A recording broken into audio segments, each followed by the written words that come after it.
Hello everyone.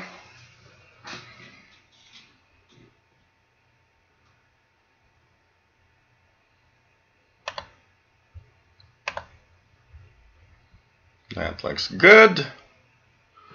That looks great. Chat room is here. And everything is alright. Hey everybody.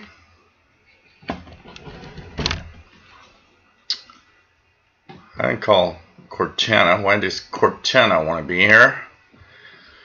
Okay. Hey everybody, welcome aboard. This is another shortwave radio show. We are Friday, and it's 2000 hours Universal Time, and that means that we are, having a radio time, geeky radio time. So this is, of course, the radio show. Every Friday is at 2000 hours UTC. We are here to entertain, talk about radio, have some geekiness in our radio hobby with other geeks of the radio hobby and people that are maybe going to be eventually geeks of the radio hobby. Welcome aboard. My name is Gilles. I'm located in Montreal, Quebec, Canada, and we are, of course, here live.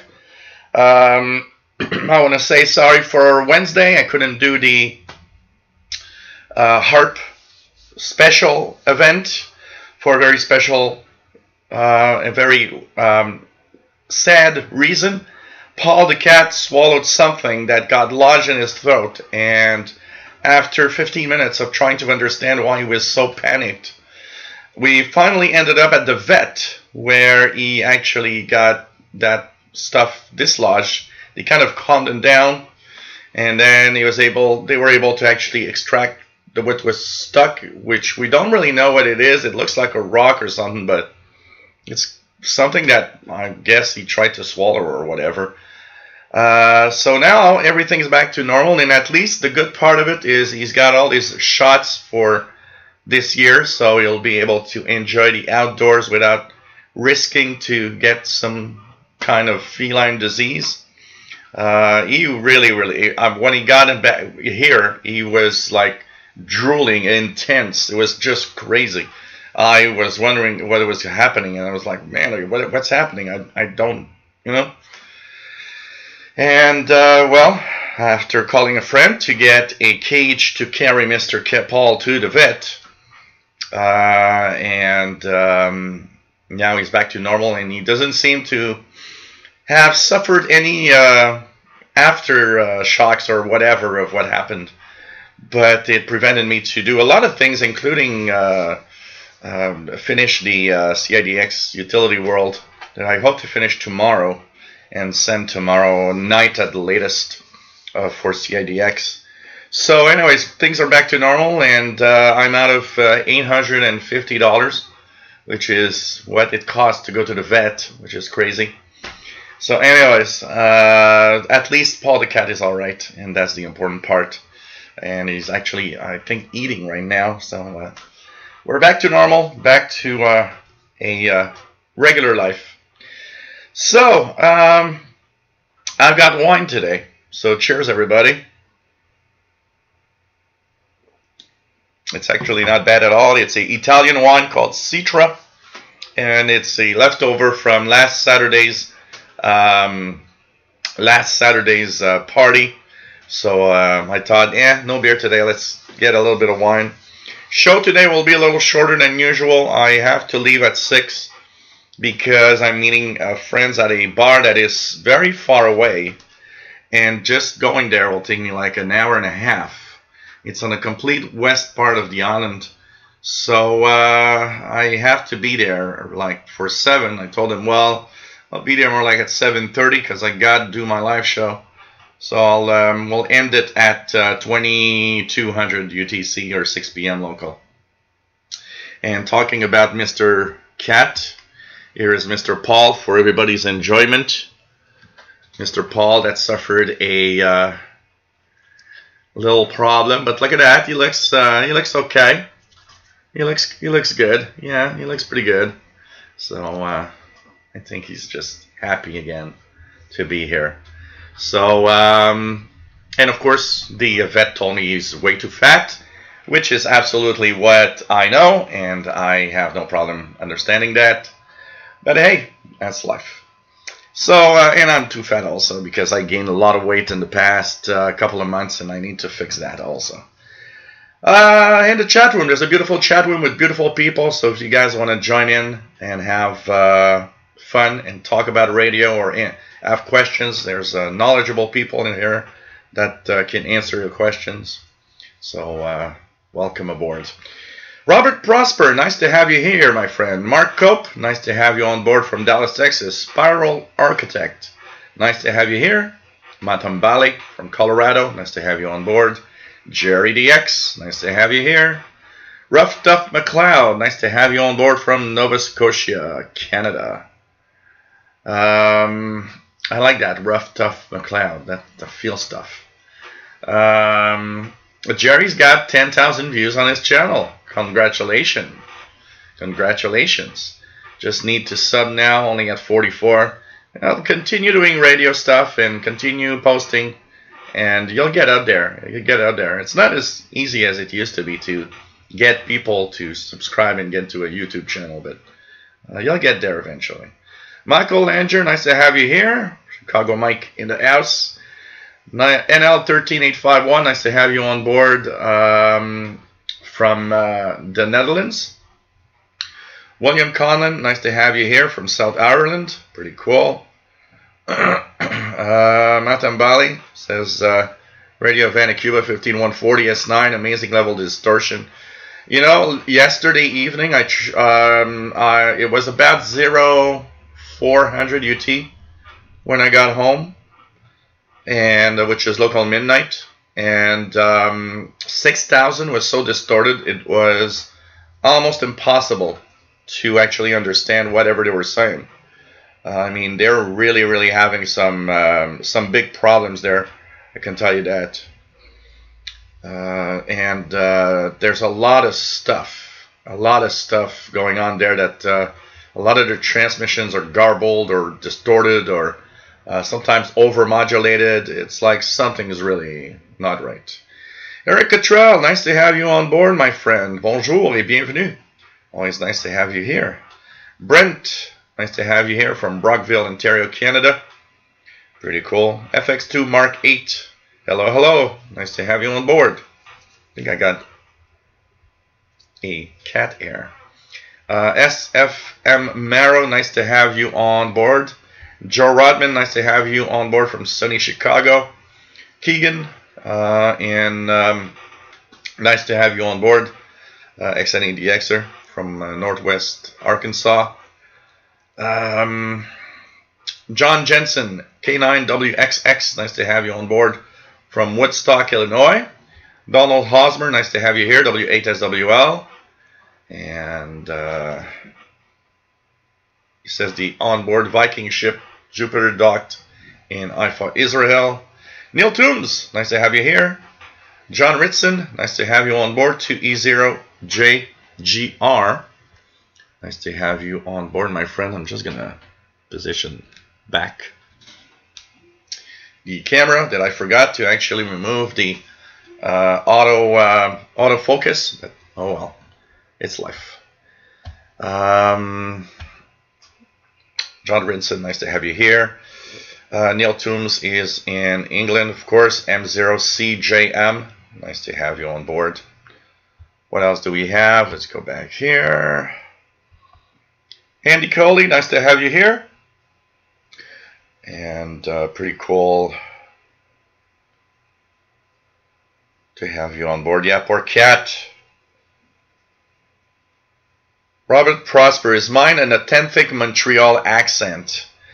It's more of a authentic, I would say it's more of a authentic English English accent from a French Canadian guy. I would say that is more of it, what's happening. So it's very yeah, it's very unique. Actually, you know what? If you guys listen to the master Supreme Master TV broadcast via WRMI. There's one guy there that obviously comes from Quebec because he speaks the English that you would actually kind of want to hear or think would be the type of English you'd hear from a French Canadian speaking English. I've heard him a few times this week, and every time I hear him, it's like, wow, that guy's from here. I mean, he's got the accent like a guy that is a French Canadian speaker. Texan PL 680, nice to have you on board. Sheldon Harvey, nice to have you here from Greenfield Park, Quebec. Joe Rodman, nice to have you on board. And it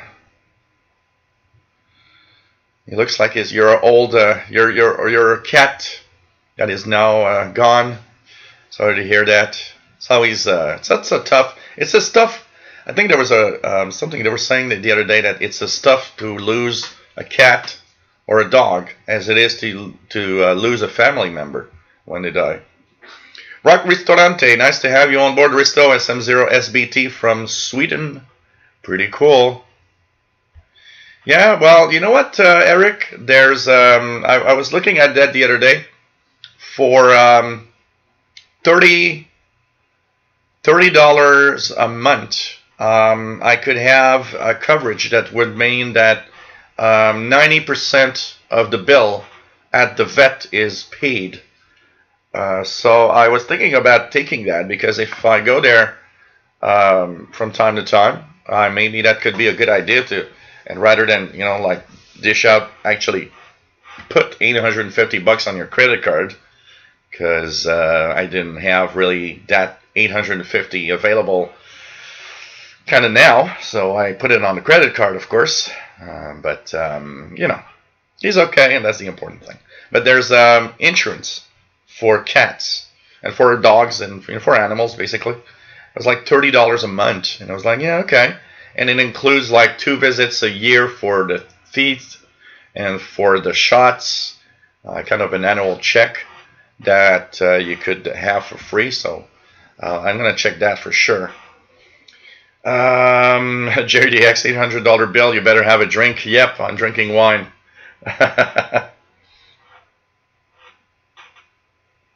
Vianney Arsenault, bonjour et bienvenue de la Gaspésie. Always nice to have you here from the east part of Quebec. It is very sturdy. You know what? My visit the other day was really loved Paul. I mean, Paul is a social cat, so when people come over, Paul doesn't hide. Paul goes to see everybody. And at first, one of the guests last Saturday said, wow, your cat is fat. But then after she had started, you know, petting him and all, she said, well, he's fat, but at the same time, he's got big, you know, pretty big, you know, paws and everything. He said, he looks like a cat that does have some muscle. So he's like, it's not just fat. You're not just fat. You're not just like me. Man. Marco, pull us some bling now. Cecil Fields, nice to have you on board, my friend. And Vianney says his Kiki, the cat, says hello. So, what else do we have? Brent, did anybody hear HAARP signals? I caught the transmission from the art transmission, Ghosts in the Airglow, on Tuesday evening, but the signals were too weak to make out of all the details. There was some voice in there. There was all sorts of things. I distinctly heard the slow scan TV signal, but it was, you know, it actually triggered MMSSTV that actually chose the mode, but it was too weak to actually make a picture out of it, which is sad. But it was obvious that what I was hearing was HAARP signals from Alaska on almost all of the frequencies that they actually used on Tuesday evening. Callum Till, nice to have you here, Callum. Nice to have you on board. William Helms from Florida. nice to have you here. VE3KRP, nice to have you on board. Fast Eddie in Thunder Bay, Ontario. Arjun Wiesman, nice to have you here from Cyprus. Arjun, nice to have you here. Pretty cool. Cyprus, I like that. I want to go there. I want to see that one day. I think it's going to be a lot of fun. I think it would be a lot of fun, for sure. Mike Hanna, 261, nice to have you on board. Brian Penny, nice to have you on board, my friend. Eddie Essex, nice to have you on board. 43 degrees in Sarnia, Ontario. Here it's it says 10 Celsius, so I guess it's like close to the 50s. It's in the 50s, basically. What else do we have? Carl Krogman, nice to have you here. KD9LTQ, pretty cool. And Robert Prosper says, about 2 hours ago, the one station I could pick up indoors here in New York City was Infowars. Oh, Infowars. Pretty much the only place left to hear that guy is on Shortwave. He's being banned everywhere else. So it's like, okay. What else do we have? VOA radiogram, nice to have you here. And there's a radiogram that is to start soon on 7780 from WRMI. So if you guys want to try that out, they usually start in MFSK32 mode. And so if you guys want to hear, I'm just going to check out if I can, where did I put the keyboard here? I'm going to check out if I can hear WRMI on 7780 right now. It's pretty much, if they're transmitting, they're not on right now, at least. I'm not hearing anything on 7780. But if you guys want to check that out, it's kind of cool, decoding these radiograms with FLDG software and all. There's one in a few minutes' time. Texan PL 680 says the clock change in a lot of places in Europe tomorrow night. So you guys in Europe are going to be in the daylight savings time. Says now a bunch of you will see what it feels like waiting an extra hour for the live shortwave show to start. And didn't I see this week that the European Union is kind of talking about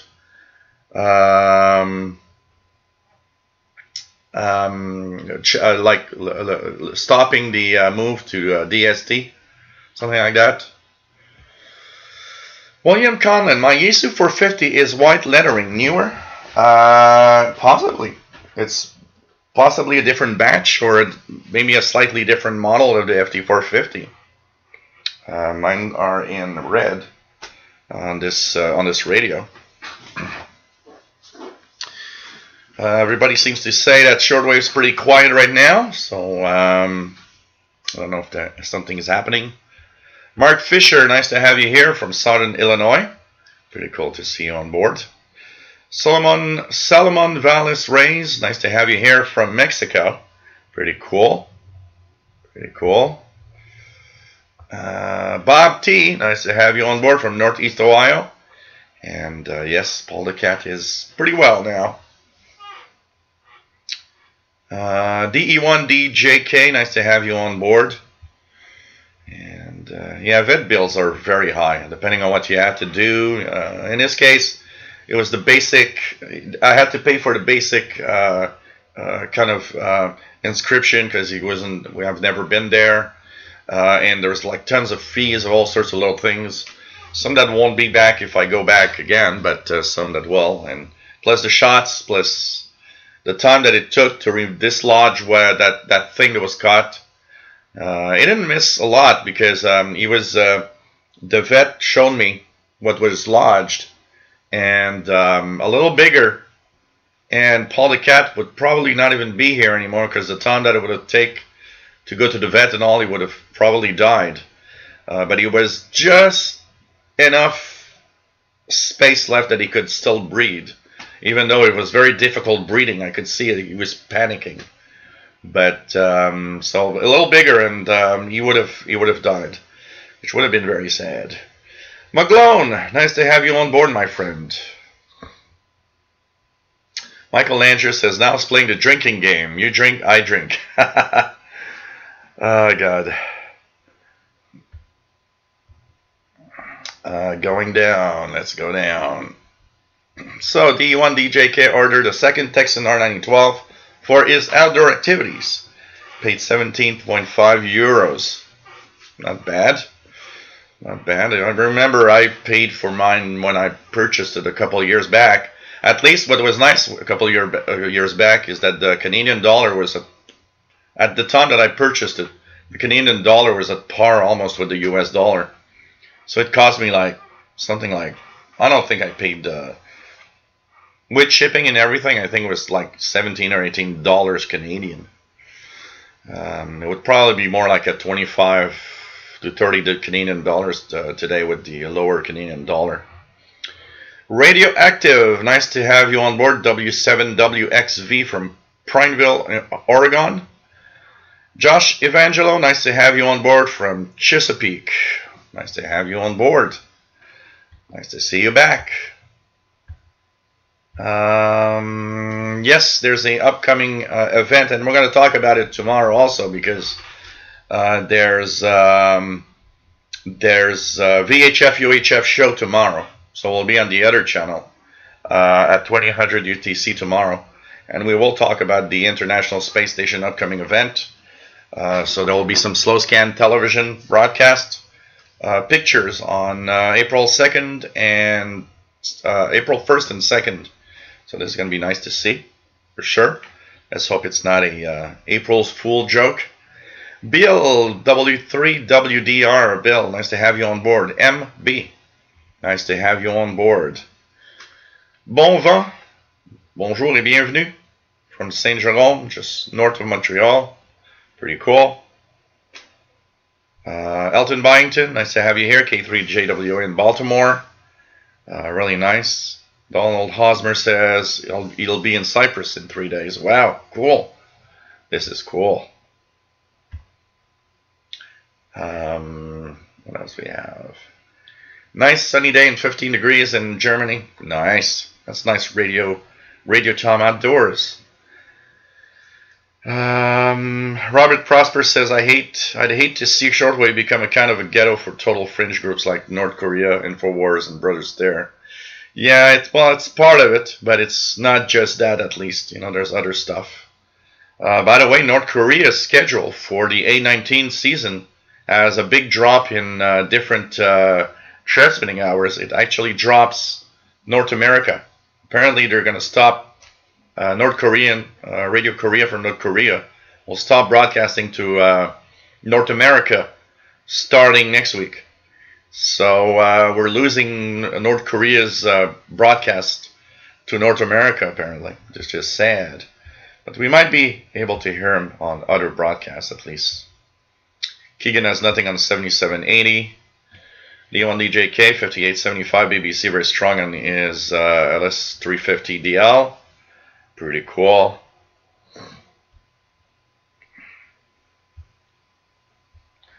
What else do we have? Robert Prosper says, I think by law there should be an extra hour of sleep every weekend. Rufus Newt, nice to have you on board, my friend from the Ottawa Valley. And of course, Sheldon Harvey. If you wish to have a free copy, sample copy of the Canadian International DX Club electronic bulletin, you can send an email to cidxclub@yahoo.com. It is very, very nice publication. And I should have my World of Utility column sent to you, Sheldon, tomorrow night at the latest. So I just need to finish up on a few little things. I got a couple of pictures I want to take to put with the article, and also look at a way to maybe add some stuff on what I'm talking in the next World of Utility column for the April. For those that are subscribed to the Spectrum Monitor, it arrived yesterday. So go and check out your emails. You have the April edition of the Spectrum Monitor. I don't have my tablet here because I'd show you the cover. I left the tablet in the kitchen probably while I was doing my carbonara pasta. So yeah, it's sad to have one less hour when we move ahead, for sure. What else do we have here? Arjun says, always welcome here in Cyprus, Joe. No need for a hotel. I have lots of space. Cool, thanks for the offer. And I would like to see that Cyprus, and actually I'd like to go to, visit Europe. That'd be a lot of fun in general. Does any country have socialized medicine for animals? I'm not sure that exists anywhere. Well, Jerry has moved up the scale to 48 subscribers. Not bad. Not bad. One day you'll be here. You'll be at the, I'm at 15,000 something. I was looking the other day, something like 15,000 subscribers here on this radio channel. So take care, Donald Hosmer. And have a great weekend. Tomorrow, VHF, UHF show, don't forget. Juan Amigo. Como está mi amigo from Barcelona, Spain.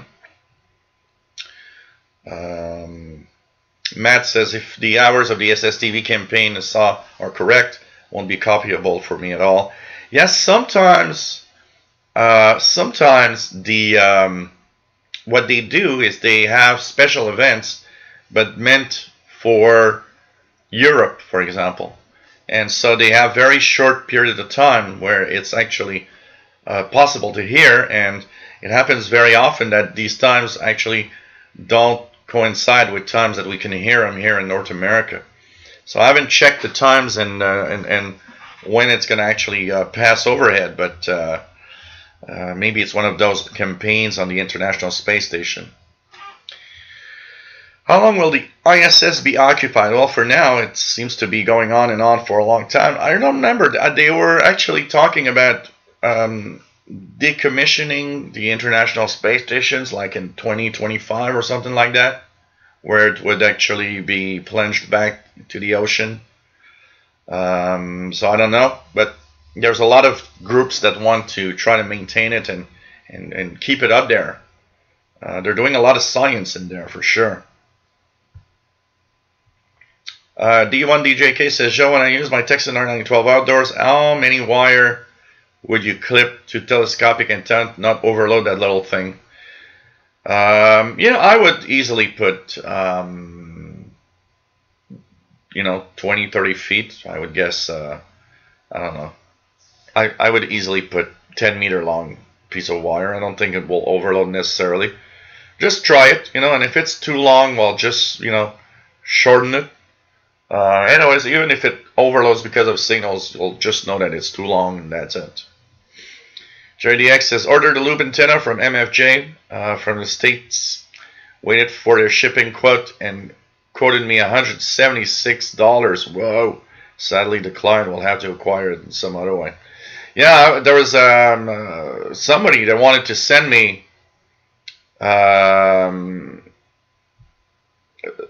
somebody sent me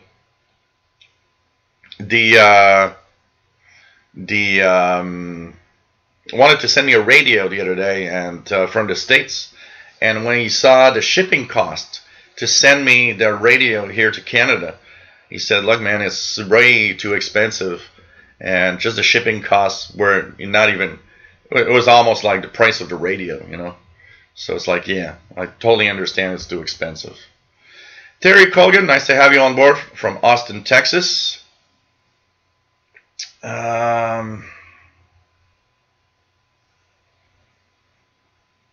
Yeah, well, many radios, Robert, he says he got a 9012 and he finds the FM sort of weird on it. There are many receivers that come from China that have the European FM band on it, so it actually goes down to 76 megahertz rather than stop at 88 like in North America. Most radios do, 87 or 88. Matt says, turned out to be false. I listened to Voice of Korea via WebSDR and they're still doing. But wouldn't it be the schedule starting A19 when on Monday? Or it's simply that the story isn't isn't true, or I don't know. It'd be kind of weird for them to stop the Voice of Korea broadcast to North America in a time where nothing is settled and where everything is still up in the air as to whatever is going to happen with North Korea. So, William Collin, I have my SDR play on USB all the time. Well, I have to use a VHF antenna on the end.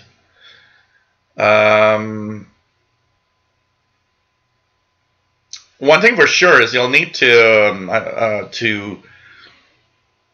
have an antenna for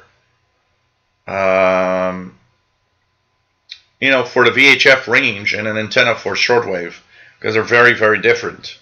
William, that's for sure. You'll need to have a way to have the if you get the RSP1A, you'll have to switch the antenna depending on what you listen to.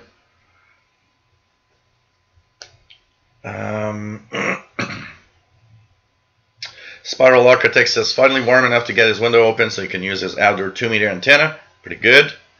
Brent, I have so much RFI where I live. Is it still worth getting an SDR? Well, if you have an outdoor antenna and you have almost nothing you can receive, one thing for sure, you won't receive more signals with an SDR that you're receiving with a regular receiver. It all depends, because of course if you have too much noise, you'll still have too much noise. That's for sure. So that's where getting an SDR is not necessarily the best thing.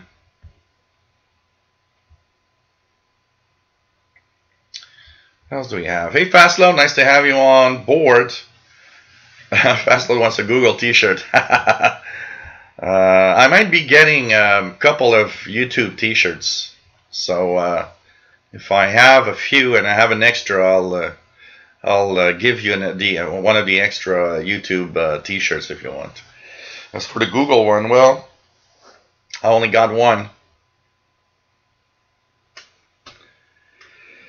Hurricane ON7AHU, nice to have you here from Slovakia. Do you have a PMR band in Canada? It's on 446 megahertz. There's something like that here too. But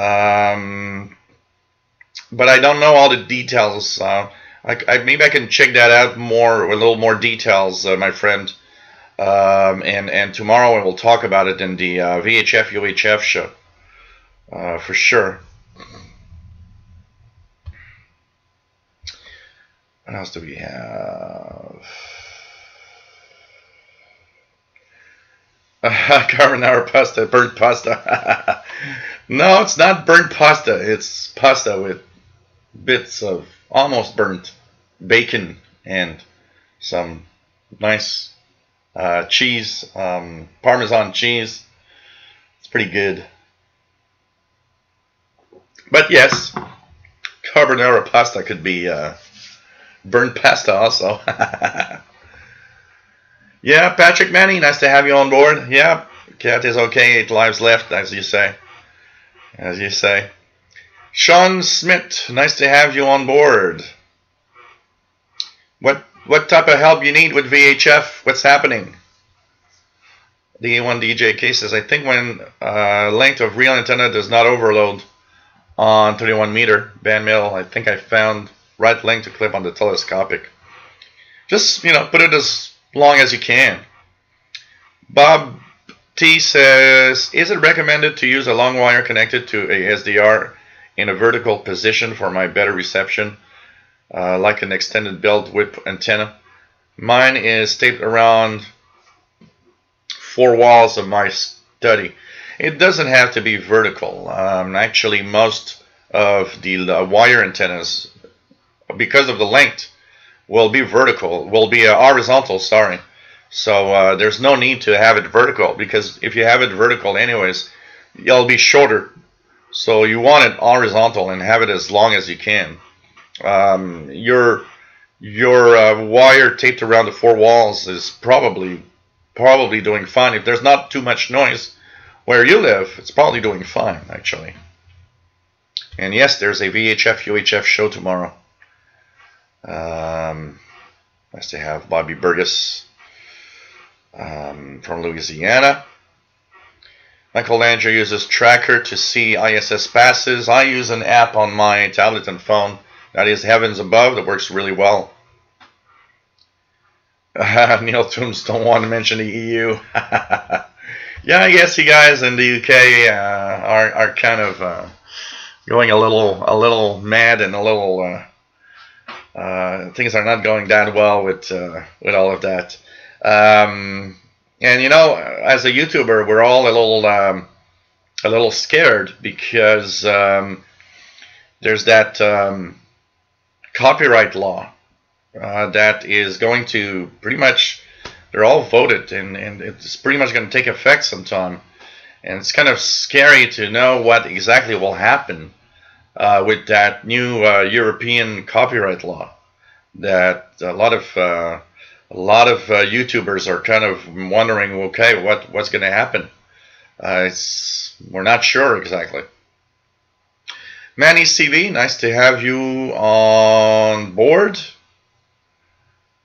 Page Master, nice to have you here from Moore, Oklahoma. Pretty cool. Radioactive says, talking about the ISS, they are in the middle of changing out the batteries to lithium-ion battery packs. So I would hate for them to shut it down in a few years just after changing the batteries. Yeah, but you know, these science stuff from space, they spend what they have to spend every year, and whether or not it comes back down to Earth someday. Selling the ISS to Elon Musk. Apple could buy the ISS and then it'll be run by iPads. They'll change the shape for a Apple shape. Oh God. Bobby Burgess says, heard that LO-19 has re-entered. Yeah, you know, these satellites in low Earth orbit eventually re-enter and come back to Earth after a while, for sure.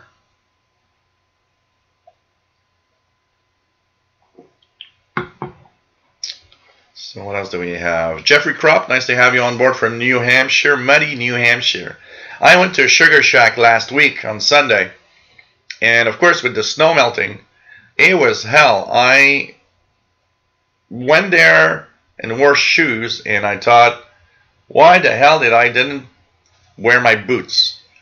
It was muddy and gooey everywhere we walked. It was just crazy, but still had a great time.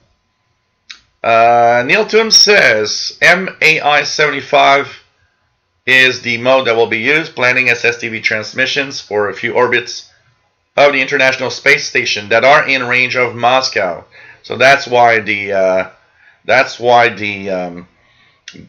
a possibility we won't get all of that here on in North America. So 14 to 19 UTC, April 1st and 2nd. We'll see. We'll see if I can get anything, but I'm not sure. I don't have anything to look at the passes in front of the passes to North America at that time. Mark Cope's got English from Madagascar, 11965. Let's check it out. 11965. And yep.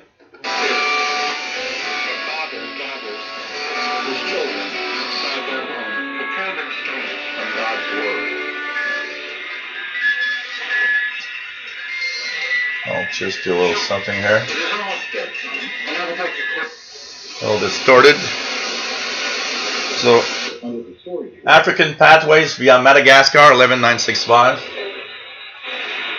Today I will tell you a story about a boy who became great in the land of Egypt, and he owed it all to God, the Almighty.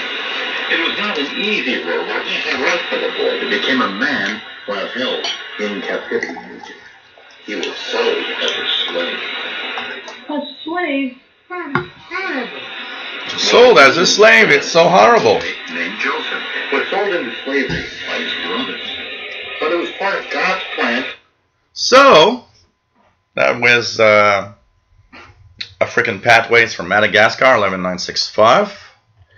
So Matt says, I believe you were saying what's coming up for the new cycle, but then again, it was the male announcer's voice, and that video had the female announcer, and she said March 31st, 2019. So now I'm not sure. Maybe the male announcer was an old recording, but the video on Shortwave Listening Post kind of cut off before it sounded like the entire announcement was finished. I guess we'll know only on Monday. We'll have to check the North American frequencies on Sunday or Monday as the new A19 schedule arrives, and we'll see if you know,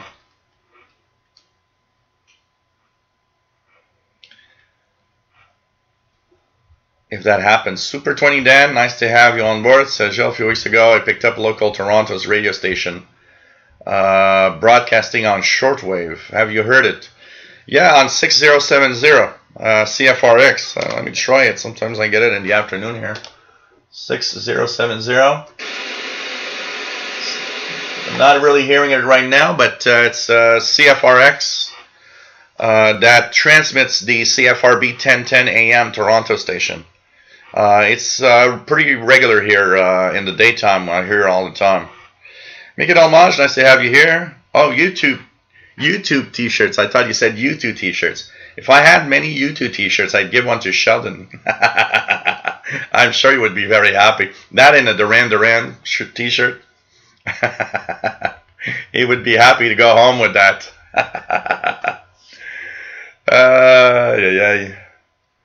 Randy in Riverside, California, nice to have you on board.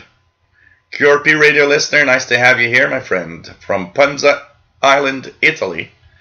And I'm actually drinking an Italian wine right now, QRP radio listener. Nice to have you on board from Italy. Bob T had good reception late last night on shortwave using a Stexon PL680. Excellent portable radio. Pretty good radio, absolutely. David Provo, nice to have you on board from New York City. Pretty cool to see you here. Kevin Wood, nice to have you on board from eastern part of Canada. Nice to have you here. Caden Burley, K6YYL from California in the United States. Pretty nice. The one DJ K says, by the way, Radio Mali is on shortwave again. Catch the station in French Tuesday night, 22:15 UT, 5995 kilohertz. I when was it when I tuned it? I think it was at the HAARP, Monday's HAARP special show. I heard it around 22, something like around 2200 UT, if I remember well. It was a decent signal, and actually they've really improved their audio a lot also, because they had audio problems for a while. Matt says, I'm planning on setting up a recording of Voice of Korea on 6170 at 10 UT, as the one's reasonably copyable for me. Yeah, we'll see. We'll see if it's still there or not. William Collins says, what is the best tablet for radio related stuff? You know, if it's a tablet that you'd like to use, I probably would tell you a Windows based tablet is the best, because of the software that's available for all the different software defined receivers. But if you're talking about just a tablet for, you know, apps with radio apps and just going on the internet for schedules and stuff like that, I got a Android tablet with Android 7. I paid I think it was $139 on Amazon, and it's a 10-inch tablet that's 64 gigabytes of space, and I mean, it runs really well. It's a little slow, of course, because at that price there's a compromise in performance, but it still works really, really well, and I'm very, very, very happy. And it's fun because you can actually have your also have your you know, your magazines, like I read the CIDX Messenger or the you know, Spectrum Monitor on it. It's pretty cool.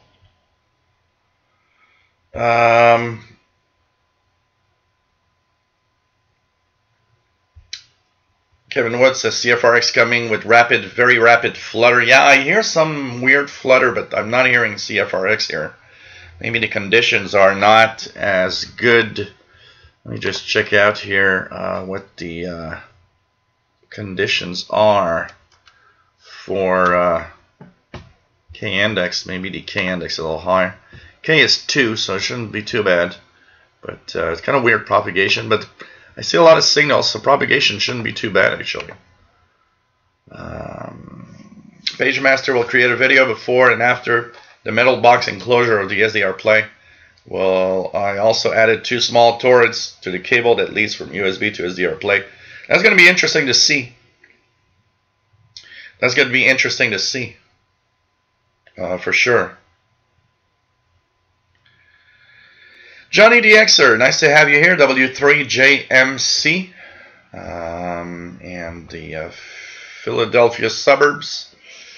PA1WX, nice to have you here from the Netherlands.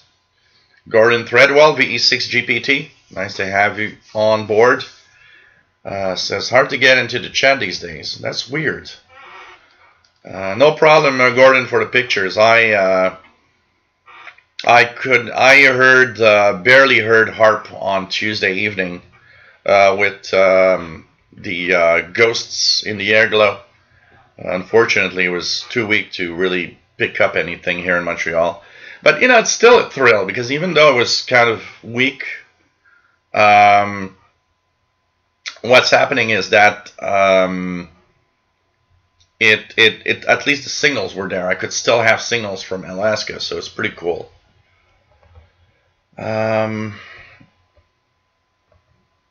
Joe Topinka, nice to have you on board, my friend, from Hope Park. And nice to see you here, even if it's just for a few minutes. Pretty cool. Today's figures, nice to have you on board. iWrite61, hey there, happy Friday, nice to have you here. What else do we have? Sam Curatolo, nice to have you on board. And thank you, my friend from Akron, Ohio.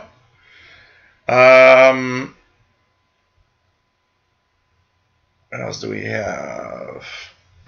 Kevin Wood, actually CFRX does not usually play Eastern music. No, in general it's mostly talk and very, if there is some music it sounds more like pop, rock-ish local stuff. And it's mostly, most of the time it's mostly talk. Matt says propagation been very weak today, hearing mostly just the stations that punch through no matter what.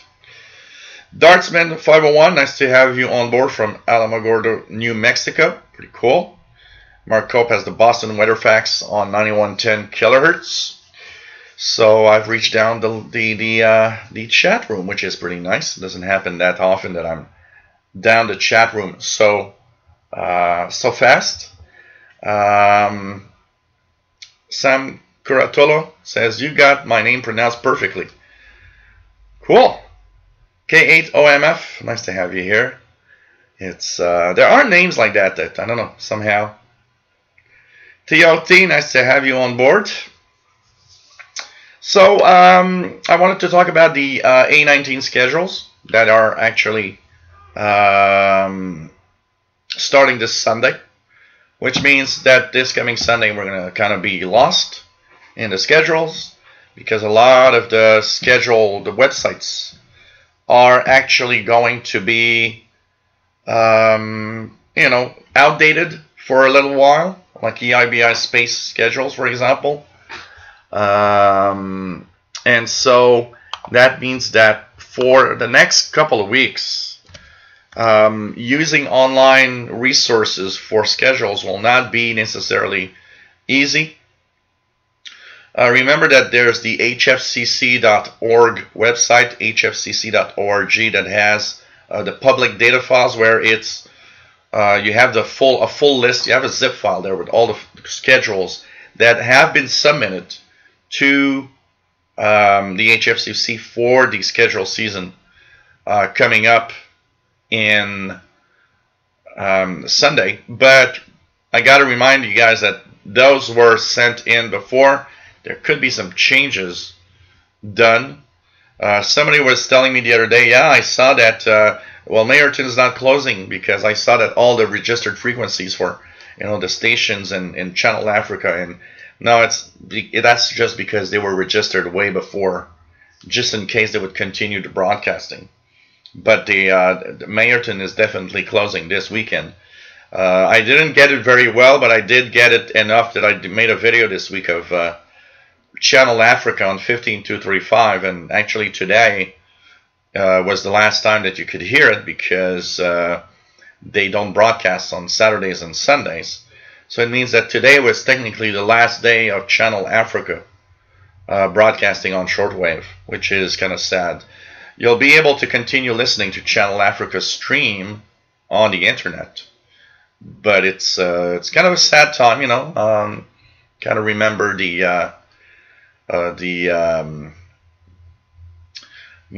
from the old days of Radio RSA, where we could have, some interesting listening. I mean, I don't know if I can play it here. Let me just check if I can get it here. Radio RSA interval signal. See if I can play it here. Yeah, look at that. You guys can hear it. We'll see if it works. Oh, it can't because I don't have. Okay, I can't play it here, but I will play it from here. So, of course, that comes from Radio RSA. And if we go to Google and we type Radio RSA interval signal here. This is what it sounded like first. So, if you guys remember from the good old days.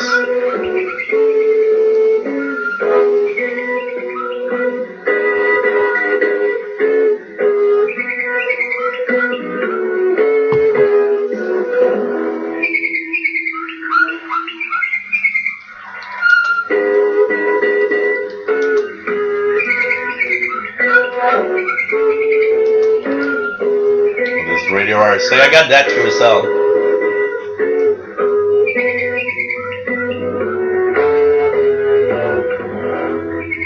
And actually, the interval signal today was a modified version of that. This is what it was sounded like now. Let's see here. This one is a reception that was caught from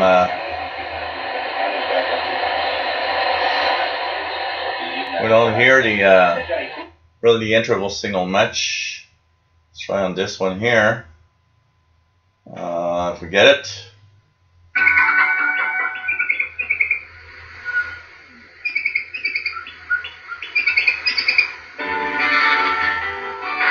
This is a modified version, and this one was used with Channel Africa.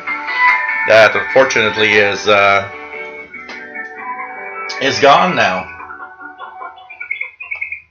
So I guess it's the end of an era of transmissions from South Africa. There's Radio Sondergrens also that is basically left. Or leaving because of the transmitter site shutdown. You still have until, I guess, Sunday UTC, or maybe I don't know, maybe tomorrow could be the last day for the for Radio Sondergrens, but 3320. I saw a post that somebody actually was receiving it earlier today. But it's going to be gone. I mean, it's going with the transmitter set, which is really sad, unfortunately. So, TOT, nice to have you here. Angry Mimi, nice to have you on board. And well, thank you very much for the nice comments. I hope you learned a lot. And I hope that you have fun with Shortwave. Jet Gyrotech, nice to have you on board. Good evening. Joe Topinka is using his ICOM R71A and a Walbrook 1530 with W1AW code practice in the background. Pretty cool. His call sign is WA9LAE. Matambali says Radio Feta, Madagascar World Voice 13710. Let's try it out here. 13710.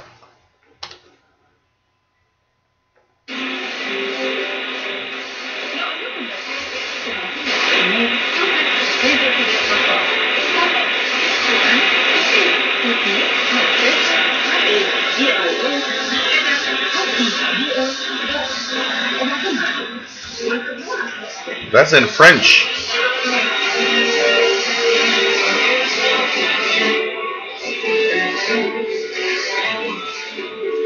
Sounded like French. 13710. That sounded like French. And there's no mention of it here. So there's Arabic from Madagascar World Voice, which technically should be that. But that sounded like French. That's weird. And did not sound like Arabic, actually. This is weird. It's kind of an interesting one here. And it just shut off, so I guess it would be Madagascar World Voice, but it's kind of interesting. D1DJK says, got Voice of America Africa 6195 kilohertz, broadcast from Botswana, very strong signal in Europe. Pretty cool. Thanks, Matt, for sharing the HFCC website. Glenn Gilmore, nice to have you on board from Ireland, EL3AYB. Nice to have you here. The one DJK says, I bet Channel Africa comes back on shortwave when they have signed contracts with relay stations around. It's not impossible. Maybe they are looking at the possibility of finding a relay station. You know, when they'll go into internet-only station, maybe they'll see that their audience, they're you know, usually just, I don't know how many people from, you know, in Africa will continue listening in online, honestly. I'm not sure it's that great of, you know, of an idea. Mark Schmidt, nice to have you on board from Maine. The DJK heard Channel Africa today, probably for last time on 15235. Yes, unfortunately. I've been having, you know what, Kevin Wood says could be CRI, I guess. Usually just hear CFRX. I was listening to CFRX one afternoon, roughly around this time, on, I don't remember what day, maybe Tuesday, and I noticed that I was receiving another station also at the same time. I didn't take time to listen or check what was the station in the schedules, but I was definitely receiving CFRX, but also another station which was actually a little stronger than CFRX. So it made me kind of wonder what station it could be.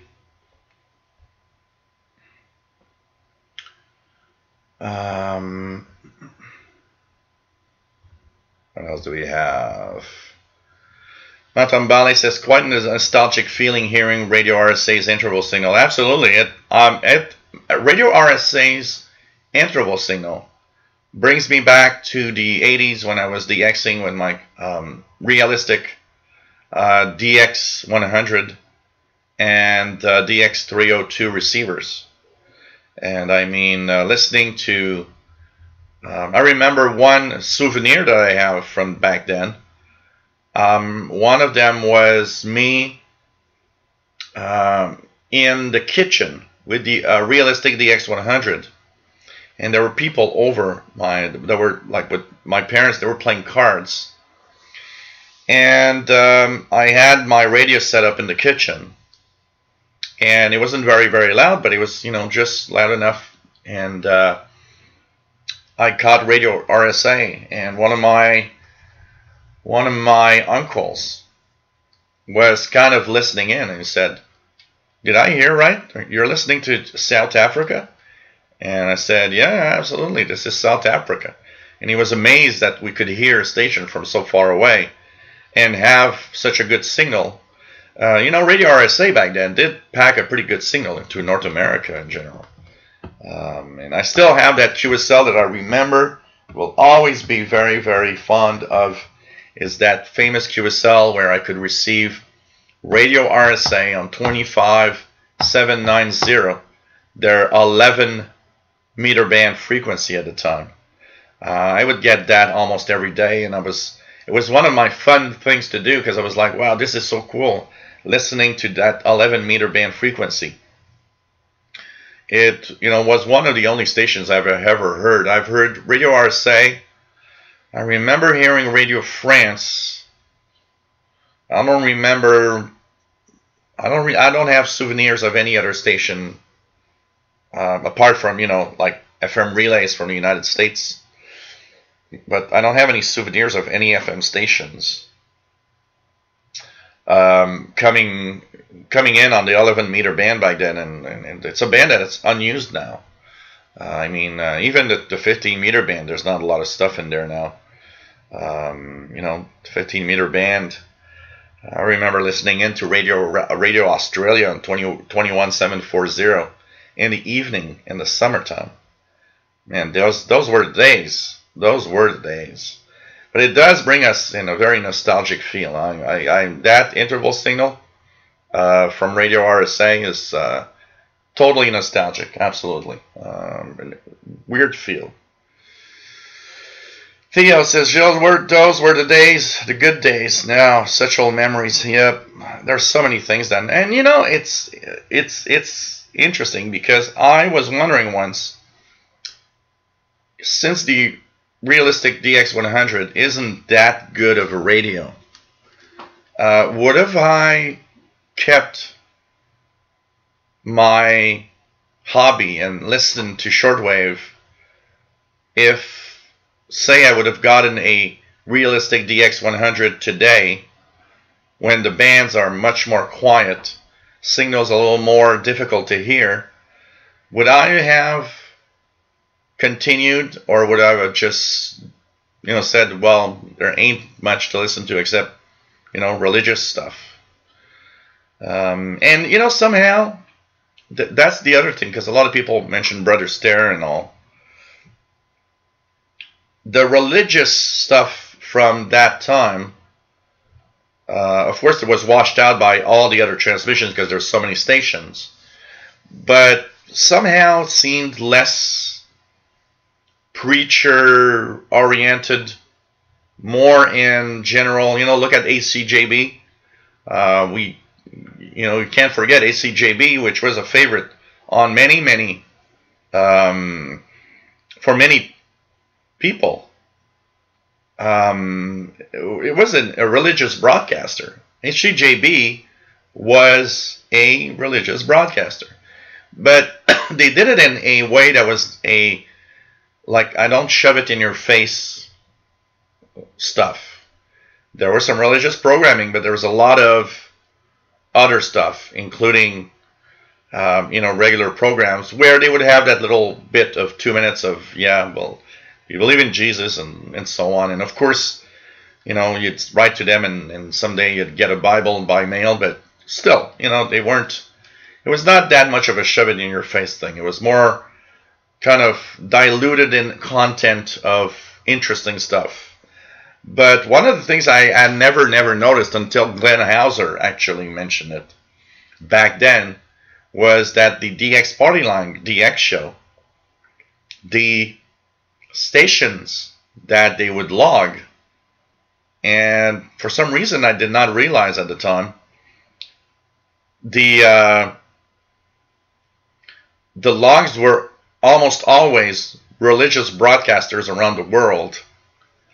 And it's when Glenn Hauser mentioned that a long time ago that I said, well, you know what? They do mention a lot of those, like Transworld Radio, Swaziland, and ELWA in Liberia, and you know, all the stations, religious-oriented stations from the time, and it was like, yeah, okay, yeah, I never noticed, but yeah. William Collins says, if you decide to visit, you will probably fly into Shannon. He's 30 miles southeast of the airport. Colin, love to meet you. Absolutely. If I go to Europe, if I go somewhere and I get close to any of you guys, I'll let you guys know and be very, very happy to meet you. Actually, I have a couple that is coming to Montreal in May that are fans of my tech channel, and they actually sent me an email telling me that they would like to meet me and have an autograph, and they would actually buy me lunch, and they'd really like it if I, you know, be there for an evening. So yes, we're supposed to meet. They have all the information. They're supposed to let me know when they're in town, and we'll meet up.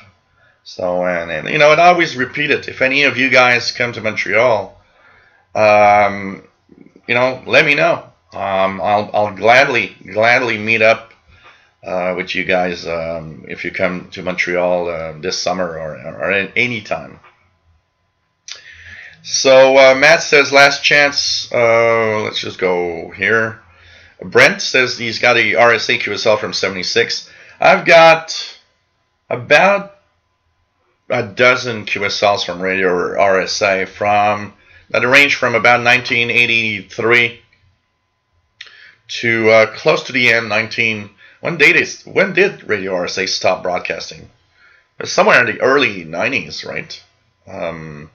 That they actually changed the service change to Channel Africa.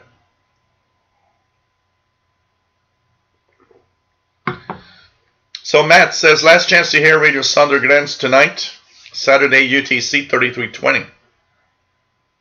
So that means tonight is the night to check out 3320, because that frequency will be empty after which is, I guess, Saturday's broadcast is the last, which is sad. Simon Templar, nice to have you on board from Portland, Oregon. Yep, Channel Africa was Monday to Friday only. So, and it's you know, I always find this weird. It's like the BBC relays to Africa. A lot of them are Monday to Fridays. And I can't stop thinking about what's the deal with deciding that a broadcast to a region of the world is a broadcast that you know, people will listen in only you know, Mondays to Fridays. I mean, there's people that actually will be there and listen in on other days in the weekend. I mean, people do have radios that work on the weekends. I don't know. I'm amazed. I'm kind of always surprised that they, you know, I know that they want to save some money somehow, but it's one of those things I just don't understand much, honestly. It's weird. I don't understand why the broadcaster does that. And I mean, they weren't always like that. They changed a few years ago, because I think they were 7 days a week for a long time. It's weird. Take care, Radioactive. Marlon Enriquez, nice to have you here. KC1EHW, nice to have you on board. D1DJK's got a sticker and QSL from Channel Africa. I got a Channel Africa QSL also. I do have a sticker from, not a sticker, a QSL from Channel Africa. At least I have one, so that's pretty cool. That's pretty cool.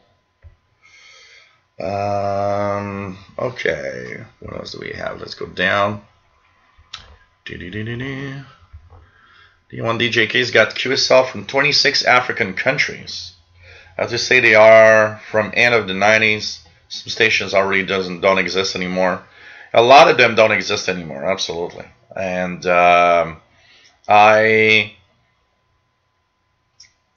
have QSLs from a lot of African countries, and I need to find my other QSL book, because I do have quite a few from Africa over time, and a lot of them were, for me, received in the late 80s and early 90s. Matt says, American Woman by the Guess Who on 96.90, Radio Exterior de España. Interesting. Let's check out the signal here. Wow, what an amazing signal. Spain on 96.90 kilohertz, really strong. Aquí está una de las grandes claves de esa transición energética en la que estamos inmersos. Sí, una de las claves es potenciar la energía eólica, tanto seguir aprovechando el recurso que existe en la eólica. So, well, you know, one of the things that I find sad about Channel Africa leaving, because Jerry DX is going to be a tragic situation in Africa, no shortwave. I mean, there's a lot of stations that are relaying. I mean, BBC, Radio France, Vatican Radio, there's a lot of relays towards Africa. So it's not that it's missing out on that much, because there's quite a lot of broadcasts towards Africa, Voice of America also. But Channel Africa was that station that had a special African perspective on events, and I find it a little sad that Channel Africa is kind of gone, you know. I think there must have been surely an audience for Channel Africa. So it's kind of sad, honestly. But there's still a lot of relay stations, you know. There's the Botswana relay station, there's Sao Tome relay station. Transworld Radio has their own transmitters in Swaziland. There's the Madagascar relay station. Where else there are transmitters in Africa? I'm trying to think here. I mean, they could use some of these relays, you know. I don't know. Why not strike a deal with Transworld Radio Swaziland and then say, hey, can we use your transmitters for some Channel Africa programming or something? Christopher Coleman, nice to have you here. How did the Wednesday HAARP show go? Well, it didn't go because you had a Paul the Cat vet emergency. Paul the Cat had a something lodged in his throat, and he barely could breathe, and I had to go to the vet. So there's kind of an emergency here.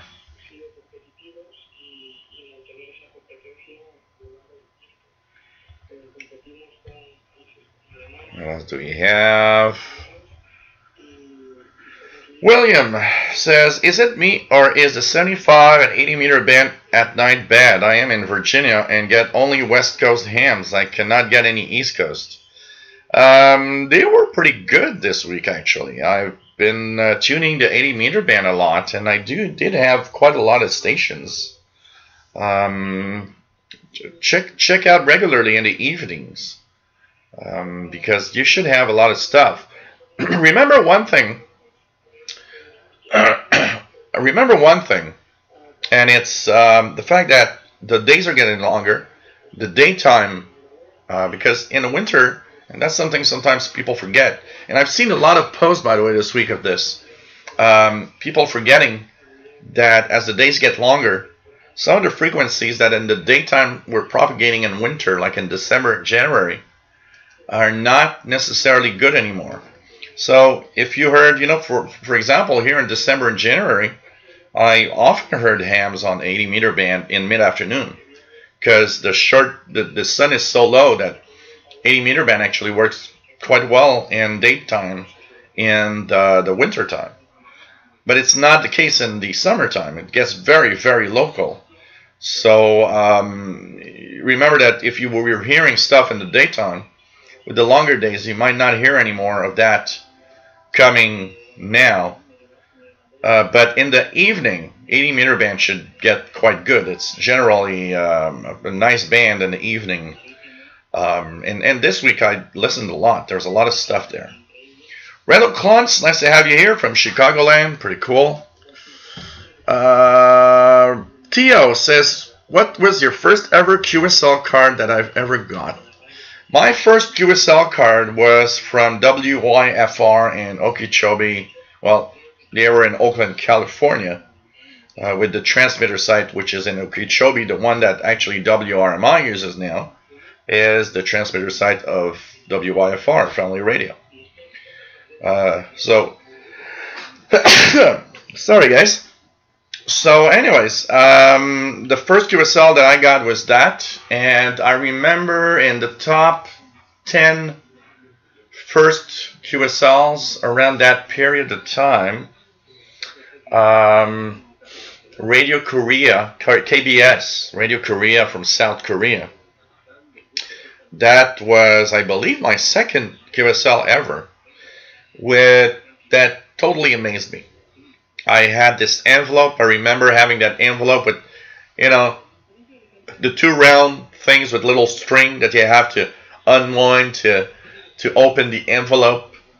And there's a lot of stuff in it. WIFR had only a schedule and a QSL. And I thought, well, that must be what they give, you know, like the minimum of what. But I remember when I got KBS Radio Korea in South Korea, they had a QSL card, a schedule. There was a small printed magazine. There were some stickers. I was like, wow, this is so cool. This station really gives a lot of stuff, which started making me think, are there other stations that give out, you know, so many freebies and things? And the third one was kind of the top of the top. I was so amazed. I go in the mailbox, and there's this huge orange colored envelope. And I mean orange, like a orange. And it's Radio Austria. And I'm amazed. It's a huge envelope. Inside it, a Austrian magazine, schedules, QSL card, and a detailed pamphlet of their curtain antennas that they were using for broadcasting to the world, with all the details of how it worked and the transmissions. And I mean, I opened that envelope and it was like a gold mine. I was like, wow, this is so cool, all of that. And of course, over time, then you started noticing that a lot of stations would send a lot of stuff. One of them, Radio Berlin International, I remember sending me East German magazines. Radio Budapest in Hungary was sending so much stuff. Radio Bulgaria had sent me some magazines, even some cassette tapes, and I need to find them because I still have them here. Cassette tapes of Bulgarian music. And it was funny because they were obviously tapes that they were actually dubbed from a record or another tape. It was like a handmade, you know, regular cassette, like you wouldn't make a recording and give to your friend. It was not an original tape of a group or something. So it was kind of funny. But I mean, when I started getting all of these freebies and stuff, I was like, wow, this is so cool.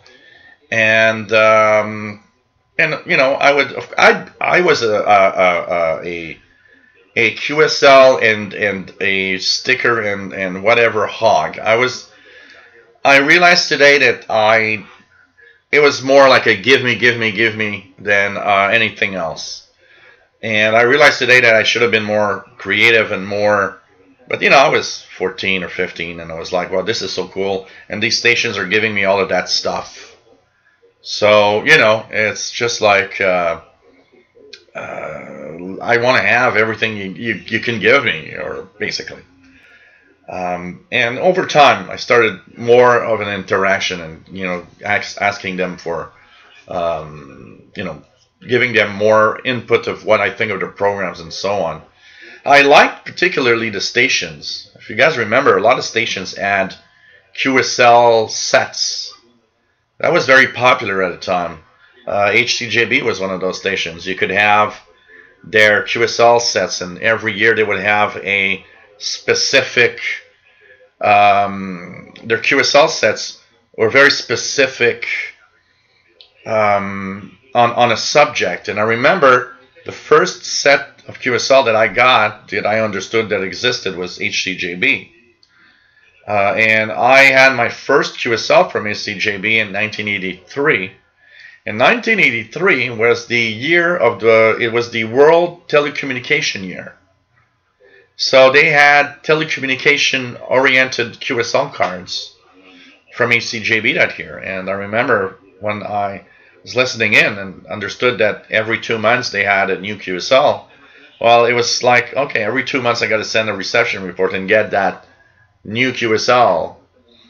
And I remember being mad once because I wanted to have the last QSL for one of those sets. And I remember it was like later, I think it was one about Ecuadorian falls or something. And I had the first 5. And all that I needed was the 6th one that was for November, December, running a QSL report, a reception report, and getting back the same QSL from the month before rather than the new one. And I was like, oh man, I didn't get the right QSL. And writing to them, letting them know that I'm missing that QSL card. And I remember I did a reception report, and they actually sent me the QSL for the new year because they had run out of the last QSL of the year. So I was mad. I was like, oh man, I wanted to have all the set for this year and I'm missing one and they don't have anymore. It's like, oh man. Or sometimes I remember some of the bad moments of QSLing, getting a letter back and saying, well, we checked your report and you were missing the frequency, so unfortunately we can't issue a QSL to you. What? And I remember thinking, I put that frequency there and I'm sure I had the frequency written down, and it was like, yeah, okay. Anyways, but getting that time, back. As the recent one that I had with that was Radio Japan, NHK. I listened to Radio Japan on their French relay from Madagascar. I think it was last year. And instead of sending an email to NHK with the report, I found that on the website there was a place where you could actually send your feedback. So I thought, I'm going to send the report through the feedback. And I got a reply from an email back saying, oh, by the way, you won't have a QSL card because this is for feedback. So it's not the correct place for a QSL card. So if you want to have a QSL card, you're going to have to do another report and send us on through email. It's like, what? That's nonsense. Come on, you got to report. You got to report wherever it comes from. Who cares? But Matt Edstrong, nice to have you on board. Pretty cool to have you here. Nick Mayakovsky, nice to have you. And my friend Zwalfakar, nice to have you here. And says, gave my friend a shortwave radio to get started. Can you recommend a good price pro equipment? Depends how much you want to spend. It's always a question of how much you want to spend. But I can tell you, you don't have to spend that much to get some really good stuff. Honestly. David in Barcelona, nice to have you on board. Nice to have you here, my friend. Damien Allier, nice to have you on board from France. Et bienvenue. Thank you very much for the nice comments. The UNDJK says, I look right now through all the QSLs from broadcast listening. Do you remember a radio station? Yeah, Jamahiriya in Libya. Absolutely. I have a QSL from Radio Jamahiriya in Libya. They were on an odd frequency. I remember 11826. I was like, what? They just can't fix their transmitters. That's why they're broadcasting there or something. It was very colorful QSL. I don't know where it is right now, but Radio Jamahiriya, yes, I got some QSLs here. Let's see if by chance they could be here, but I don't think it is. By chance, Radio Gemma. Talking of Radio RSA, here's some Radio RSA QSLs. Look at that. Radio RSA. I got these. And I've got these. This is the first QSL I got from Radio RSA, and it's from April 6th, 1983, 9615 kilohertz at 02 UTC. Wow. Nostalgia when you start. Transworld Radio Bonaire, Radio Budapest, Radio Korea, and Radio Beijing. Yeah, don't have it here, but I have one from Radio Jamahiriya. I have heard of Radio Jordan. I never had QSL from Radio Jordan. I never received one. I sent reports a few times. Benin station, RTB, yes, I have a QSL from Benin, actually, also. Mad Radio DXer, nice to have you on board. Brent says, I have a friend that works for HCJB Ecuador. Oh, nice. Cool. Yeah, Robert Prosper, absolutely. It has, religious broadcasting did go downhill.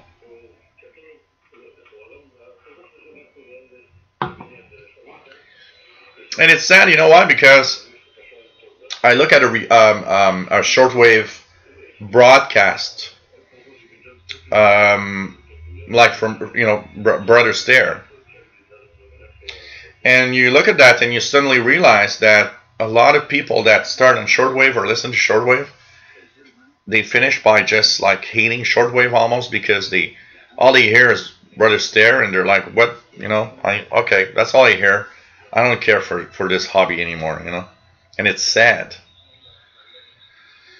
D1 DJK says, people who start to collect QSL cards from shortwave broadcasters, I would say it's too late. Most of the countries have closed down their stations.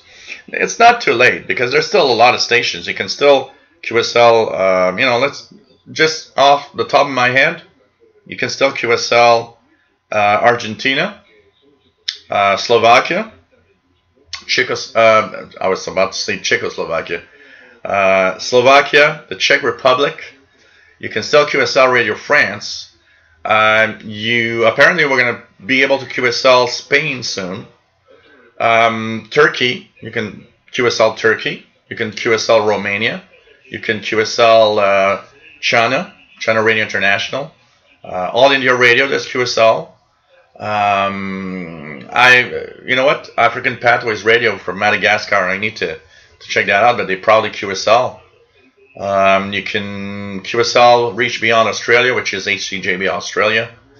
You can QSL some US stations, of course, most US stations. WRNO, WINB, WRMI, WWCR, QSL. You can still QSL Iran. Just trying to think here, but you know, there's New Zealand,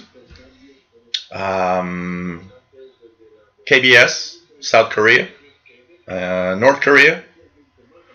You can QSL Voice of America.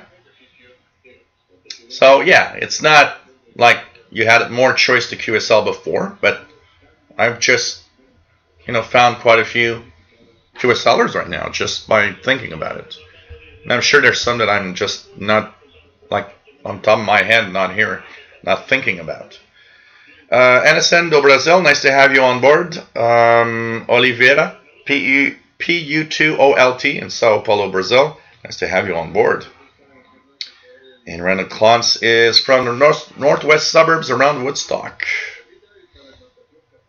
Yeah, Mickey Domage, tips for real living. Yeah, I remember that. That's pretty much what they said, the tips for real living, like smack in the middle of the DX party liner. I remember the Saturday lineup that I'd listened to, which was DX party line. There was musical mailbag where they would actually heat stuff during the show. People would like cook, you know, cookies and all sorts of cakes, and they would eat and read listener letters. Música del Ecuador that I always found very, very... I'm not a fan of music on shortwave from stations most of the time, but there's something about Ecuadorian music that kind of makes me, I don't know, makes me travel or something. And actually the other day, because the last frequency HCJB is still on from Ecuador, is 6050 kilohertz. And it sometimes gives a good enough signal that I can actually hear it well enough here in Montreal. And I think it was a couple of weeks, 2 or 3 weeks ago, I tuned, and it was only Ecuadorian music. And I left it there. And I could almost close my eyes and think of HCJB from the good old days. You know, when they were one of those major international broadcasters. Yeah, HCJB. And HCJB does QSL still. And they have a German relay here in Europe. Absolutely. So, you know. So let's go down here. I'm a little far. I've talked too much now. I'm very far again. Okay, what else do we have?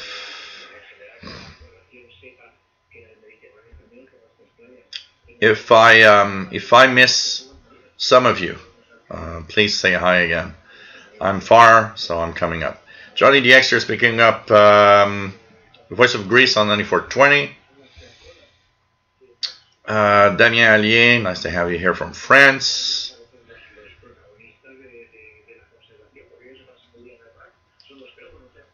What else do we have? What else do we have? Right, Tyrant, nice to have you here. Remember coming across plenty of religious stations in the mid-90s, but balanced out with many government stations as well. Radio Netherlands was my favorite. Radio Netherlands was one of the favorite stations for a lot of people, for sure. I have a long wire with just an alligator clip. Does this have to be grounded? Not necessarily. If you have a portable radio, it's not very feasible in general. It doesn't matter that much. Johnny DXer says 9690 is always strong for him. Let's go down and say hello. You get homage says other African station well heard here is Mali, Zambia, and Zanzibar, although not recently. Egypt with bad audio. Yeah, it's sad for Egypt because that's the biggest problem. The signal makes it, but there's just bad, you know. Kevin Wood, when was Radio for Peace International active?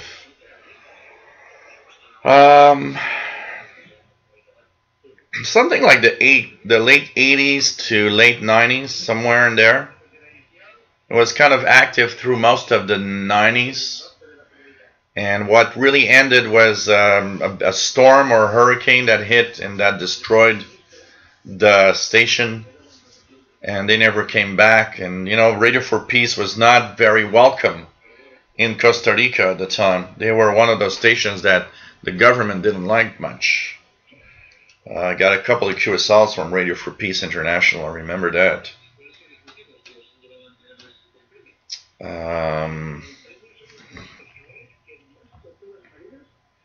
Mad Reader DXer says Somalia should also still be on shortwave, although I'm not trying to DX them.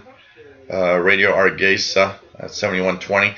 I think I tried it a couple of weeks back and had nothing, or I had a very, very faint carrier.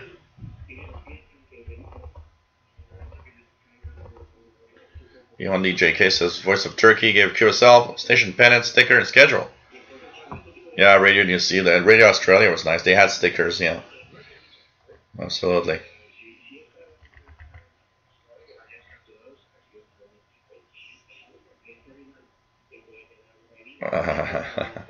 Alex Champion, nice to have you on board from the UK. Ray Erding, nice to have you on board from Leeds, UK. Nice to have you here. What else do we have? Right there, it says Radio Romania and Voice of Vietnam gave me a few stickers and postage stamps. Another one at QSL's, Voice of Vietnam. And Voice of Vietnam also has calendars. They have New Year's cards. That's always fun also. You know, when you get it to the New Year and getting those New Year cards from stations that you have written in the past year. I remember one of the funniest thing about Voice of Vietnam. I remember sending a reception report in the early 90s to Voice of Vietnam. Never getting a QSL. I thought they never had gotten my letter or something. And surprise, surprise, receiving about a week before New Year, a New Year card, a Happy New Year card from Voice of Vietnam, and thinking, well, I guess they got my letter because they're sending me a New Year card, but I never got the QSL card back. And of course, I had a QSL card from them later on. Dana F. from Providence, Rhode Island. Nice to have you here. William uses a Grundig Yacht Boy 409 mostly, but he's got a bunch of helicrafters that he's restored a few years ago. Brent, do you use Simpo for your reception reports? I tend to mix two things because one of the things that I actually understood at one point when QSLing was the fact that a lot of people don't actually that work at the station don't actually know really the Simpo code and what it means. So what I would do is put the Simpo code, but always explain in my own words the reception and the interference so that they could understand. And that actually seemed to be more interesting for them, because telling them, well, your signal was strong, but it was interfered with a station that's just 10 kilohertz higher, and so it made it more difficult for me to listen in, is more important to them than a simple code that gives you an idea but doesn't give you all the details of what could be wrong with the signal. Because honestly, what they would like to know is the interference local? Is the propagation problem related to another phenomena? You know, so sometimes I would say, well, tonight your signal was bad, but there was a geomagnetic storm in progress. You kind of understand, okay, it was bad that night, but it's good most nights. Or if you don't say that, you can at least say, well, I listen to your station regularly, and one of the things that I will always put in a report will be, and I guess would be more interesting to them, is tonight your signal was average or below average, but I listen to you several times a week, and most of the time the signal's good. That, I think, for them is much more important. If you can actually draw a big picture of, well, most of the time signal's good. Tonight, unfortunately, for my reception report, it wasn't as good as usual. At least they can understand it was a temporary drop in the signal. So, you know. PLF Radio, bonjour et bienvenue dans la France. Toujours un plaisir de vous avoir parmi nous. Paul Mack, nice to have you here. Thank you very much for nice comments. It's fun to do these, you know, honestly. Yeah, cheers, everybody. Absolutely.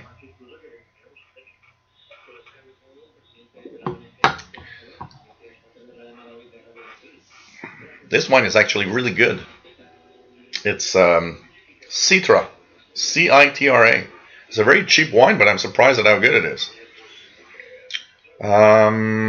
D1DJK says it was so nice to collect all that, and especially the letters from little shortwave stations which needed to work at a long time because so difficult to listen to.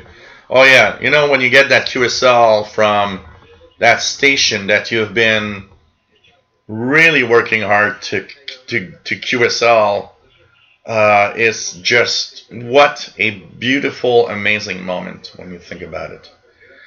It's just, I got some of these QSLs, you know, like African stations. A lot of the African QSLs that I've got, I didn't get them on the first take. A lot of them are follow-up reports 3, 4, 5 times sometimes. And one day you get that QSL in your mail. I also QSL more Africans when I started putting dollar bills in the envelope for their when I would actually send a QSL request, because I remember reading in a bulletin that a lot of African stations didn't have much of a budget for sending out QSLs and letters. And because also you got to think about another thing when you QSL, is that a lot of the QSL stuff you might be doing means that the thing is, you're asking, you know, I remember thinking kind of, well, I'm asking an African station for a QSL card. Their audience is their own country. You know, Radio Mali doesn't care that much that it's heard in Canada. It wants to be heard in Mali. That's the basic of what's happening. So you got to think that it's nice. And I'm sure some of them are curious of, oh, our signal's making it up to North America. But at the same time, that station, all it cares about is people in my own country listening to us. And is the signal good? So you got to think about the fact that you're asking a QSL card. It's kind of a burden for them somehow, because it's like, okay, that guy from Canada wants a QSL card. We got to spend money for a card and a letter to send back. And a lot of them just think about it and it's like, well, why should we do this? You know, some do it and are happy to do it, and you get their QSL and you're like, wow, this is cool. But I could see a lot of them just thinking, you know, I don't really care about a guy from another country listening to my broadcast. So it's you got to understand that some of them just don't have a QSL, and some of them just don't care for sending out QSLs. And it's a burden, it's a lot of money. So that's why when I would write to African stations, I would often put a dollar bill within the envelope, actually. Yeah, Christopher Coleman, Paul the Cat is all right. But for a moment there was kind of a panicking moment. Bullfrog89, KD2CXU, nice to have you on board from Albany, New York. And you gave a presentation to an electronics class at a college about ham radio. Cool. I hope you get more members, absolutely. Absolutely. Radio.R, nice to have you on board. It's Friday. Love the program. In your opinion, what is the rarest and the hardest shortwave station to catch? Wow. That depends on where you live, first of all, for sure. So depending on where you live, some stations might be harder than others to catch.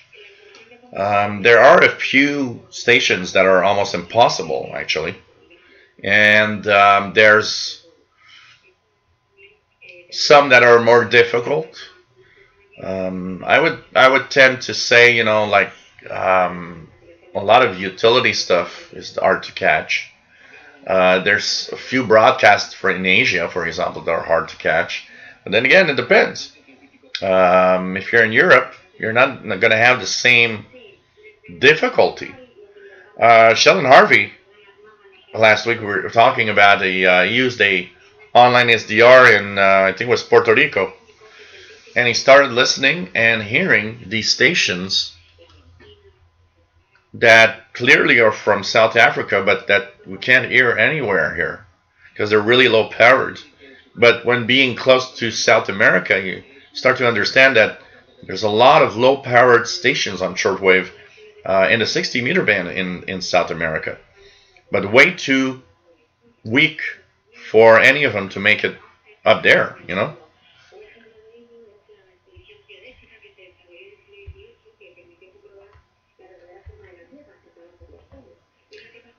Jerry DX says, soon they like to save 50 cents on a QSL card. Yeah, you know.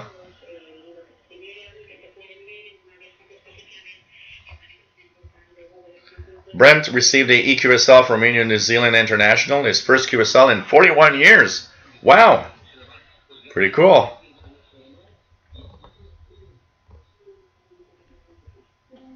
Yeah, a number of people watching, Brent. Absolutely, we went up today. Depends on the days. There are some days that are more than others, and it's kind of cool. It's kind of cool.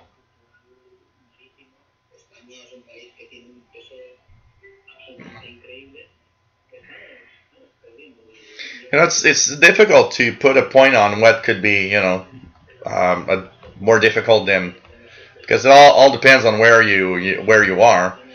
For example, a lot of you hear quite easily North Korea, Radio Voice of Korea, and it's been a difficult one. You know, that station was an easy target for me for a long time, and it's suddenly difficult for me. It's been very, very difficult. I did hear it very weak on Tuesday or Wednesday this week. I heard 11710. Definitely just by the programming and the music, definitely Voice of Korea. But it was difficult. It's a difficult one suddenly for me, and I used to listen to it so much. It's just crazy.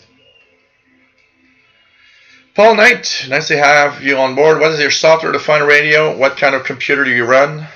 Paul, I'm running a SDR Play RSP1A software defined receiver.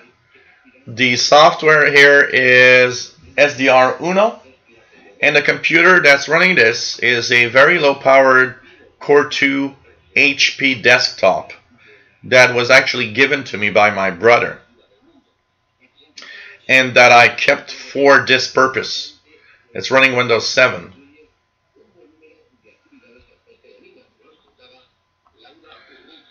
Red F196, nice to have you on board, says love the John Peake rock music show on the BBC Shortwave back in the 80s and 90s. I remember when listening to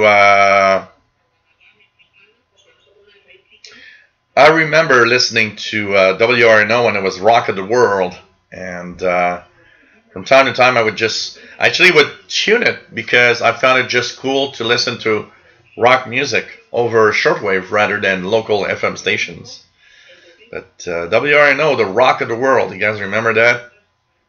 That was cool. That was really cool. I got a QSL card from that time where they calling themselves still the Rock of the World. William Collin, how do you raise spectrum display on SDR? Not sure I understand the question exactly. Brent, yes, radio was interesting in the Cold War because there's a lot of stuff happening, and you know, it was nice to hear Radio Moscow. And you know what? Let's go back in time a little bit again. Let's go back in time again. And let's go to YouTube, and let's go to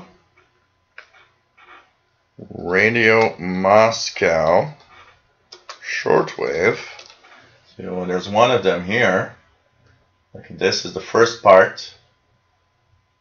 Because of course this. So let's start it here.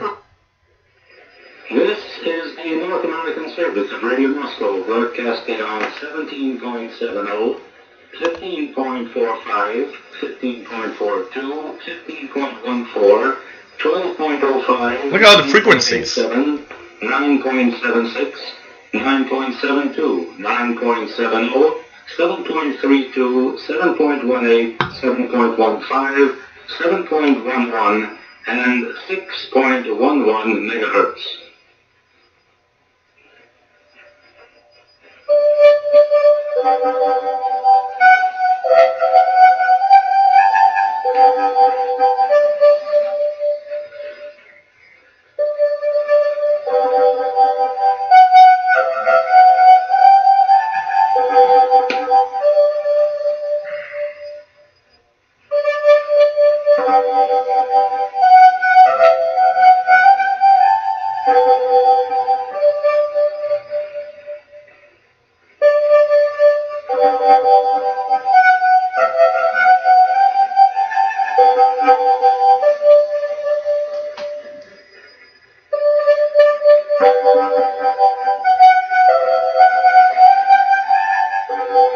1985.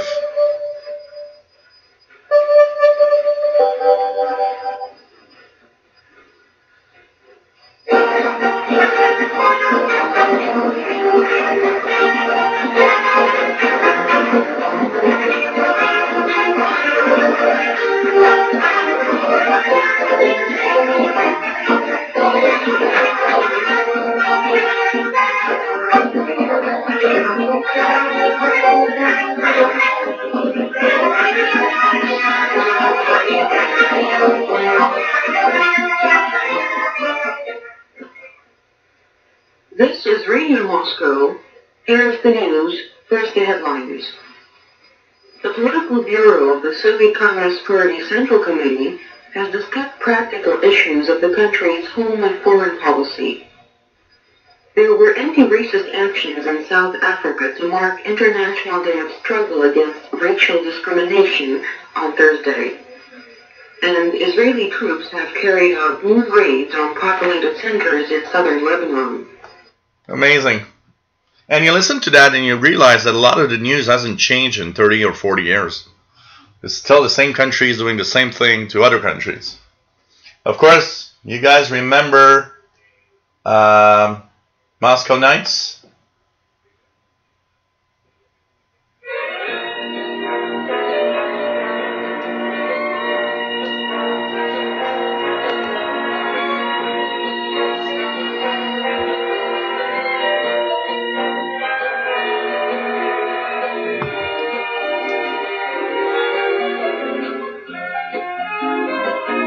This makes me very nostalgic.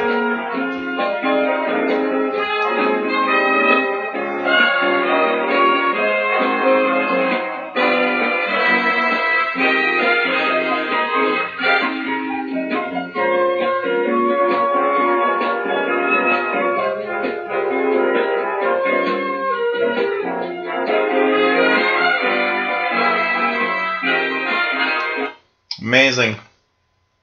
Now I'm back to nostalgia again. I'm in the 80s. I'm a little teenager with a white beard.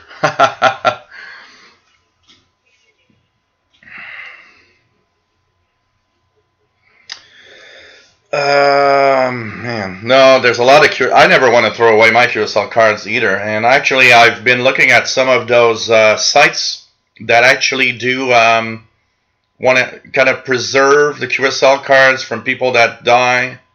Pretty crazy. William, do any countries make new tubes or all day? There's manufacturing of new tubes still done today. I know that I believe in Russia there's a place where they do it. There's also a couple of places around the world that still make tubes because tubes are still somewhat popular in certain areas. Very high-end audio equipment, a lot of them use tubes because a lot of those people think or have that impression of a softer, better sound from tube amplifiers. Also, guitar amplifiers. I got one here. My Marshall guitar amplifier actually has a tube in it because that's why it's called valve state, because it has I can switch between the transistor amplifier and the tube amplifier within my Marshall amp. It, especially for the distortion part of the amp, apparently gives a softer tone, a softer sound to it. So there's still a lot of devices that are manufactured and that have tubes in them. So there's still some manufacturing of new tubes. But that said, most of the devices you'll come across, old tube radios and so on, rely on tubes that are not manufactured anymore. Meaning that someday, eventually, there could be tubes missing for certain radios or certain devices that come from an old time, you know. That's why I kept here. I have I have a lot of American 5 tube radios here. There are AM radios. These were the kind of the cheap AM radios at the time. Well, American 5s have pretty much all the same tubes. They have all the same 5 tubes. So when I would go to a flea market and get an old tube radio, sometimes people would say, well, the tube receiver doesn't work. The receiver doesn't work. And if the guy would say, well, you can, give me $5 or $3 or whatever, I would actually pay for it because I would take the tubes because I knew they were the same tubes on my American 5s. So I knew it would make spare tubes for just in case one of the tubes fail. Tubes have a very long life in general, but they fail at some point. They do fail at some point. So I have here a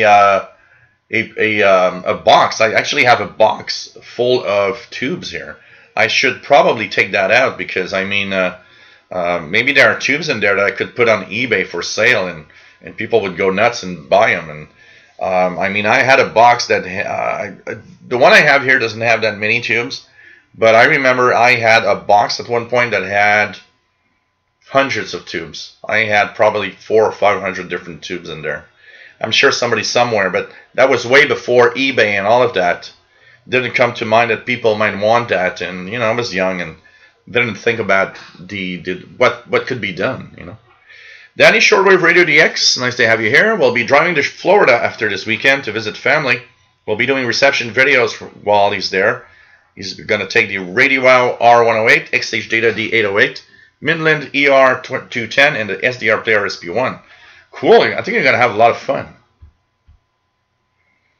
Robert Prosper, better QSL card than a foreign bride. A foreign bride. Yeah, one of those Russian brides that is trying to get money. John Pickney, nice to have you on board from Oak Hill, Virginia. Nice to have you on board in banlieue de Washington. Cool. Suburbs of Washington. There are a few places that still make tubes, absolutely. Well, Jerry, 50 subs. Nice, not bad, not bad. And I'll tell you, a happy man with headphones and a beer in my hand. Josh Evangelo decoded the MFSK on 7780 kilohertz. Cool. Cool. Brent says, after returning to shortwave at 41 years, it was kind of off putting it here. Yeah, my brother's there. Yeah, it turns off everyone. Robert Prosper says, just think how popular shortwave radio would be if instead of just sending out the QSL card, you got a hot bride in the mail. Oh, God.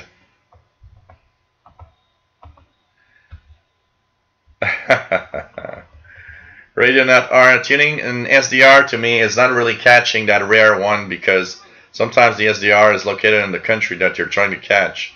But, okay, he says, I never use SDRs, I only use my own equipment. Okay, let's just be clear though, RadioNet. I understand totally the feel that you have, but still, there's a lot of stations you'll never hear. You got to use one of those online SDRs because it's the only way you'll ever hear that station. For example, last time I sent for a QSL was that station in Armenia because the frequency they use, 49 meter band, and the time, which is pretty much midday here in Montreal, and the low power equals totally impossible. Totally impossible for me to ever hear that station ever. So using a European SDR and hearing the station, well, that's okay. Well, that I find okay. I understand the feel that what you're saying, I also totally think it's so much better to hear it here. I rather hear my station here on my SDR with my antenna in the backyard than on an online one. But there are times when you just can't. It just, there are stations you'll never hear because of the frequencies and times they use. D1DJK, was wrong, not too late to collect QSL cards. But it's not as much. It's not as much. Brian Penny says, thanks to your motivation, Jill, I'm still QSLing broadcasters who are left. Voice of Turkey, Radio Prague, Slovakia, West of Vietnam, African Pathways, West of Iran. It's still fun. Totally, it's still fun. And, you know, EQSLs, I still get a lot of people saying, well, you know, EQSLs are these things that I'm not sure of. It's better than no QSL at all. And print them out. You know, and if you don't have a printer, go out to, you know, Staples or whatever and bring the picture and have it printed. Go to a place where they print photographs off of your digital camera and have them print the QSL. And you'll have a printed copy, which is pretty cool. Shitty Pyro 90, nice to have you here. Brent, how was the party earlier in the week at the bar? It was a lot of fun. It's always a lot of fun. I'm always invited there every year, so it's always a lot of fun. We had laughs. I mean, we were. It's funny because that bar, it's a bar that I've been to and singing at karaoke like for years, like 17 or 18 years, and that's where I kind of learned my singing skills actually. And when I started going there, I knew everybody, and everybody knew who Gilles was. But as time goes by, I don't go there as often now, you know? And so a lot of people don't know who I am, and I don't know half of the people there. So it was kind of, it gets a little different now because, like, well, half of the people here I don't know anymore, you know?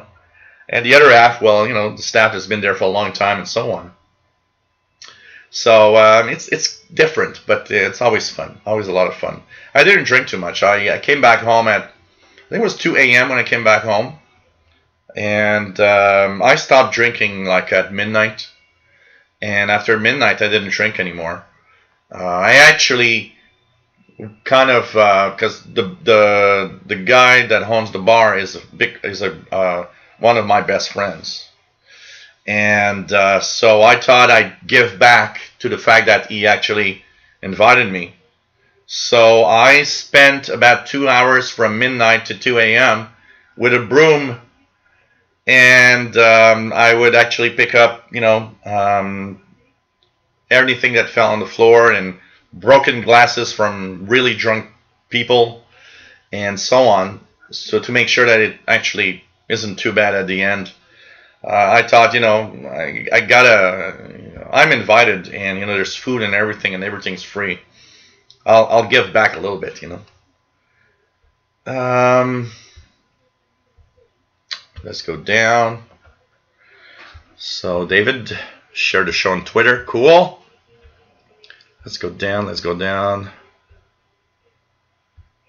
And by the way, there's a lot of utility stations that QSL also.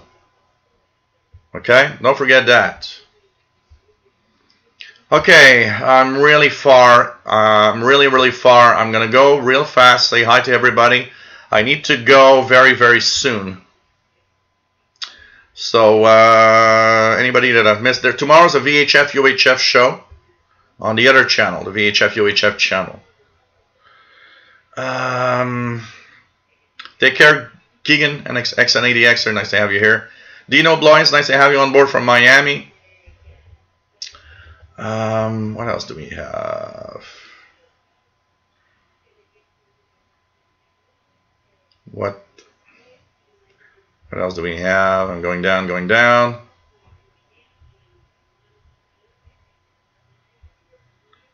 Rogerio Rocha, nice to have you on board from the Azores. Nice to have you here. Pretty cool. Red F196 says it has 100 plus shortwave powered QSLs. Cool. This is cool. Yeah, that Jeopardy guy is sick. Poor guy.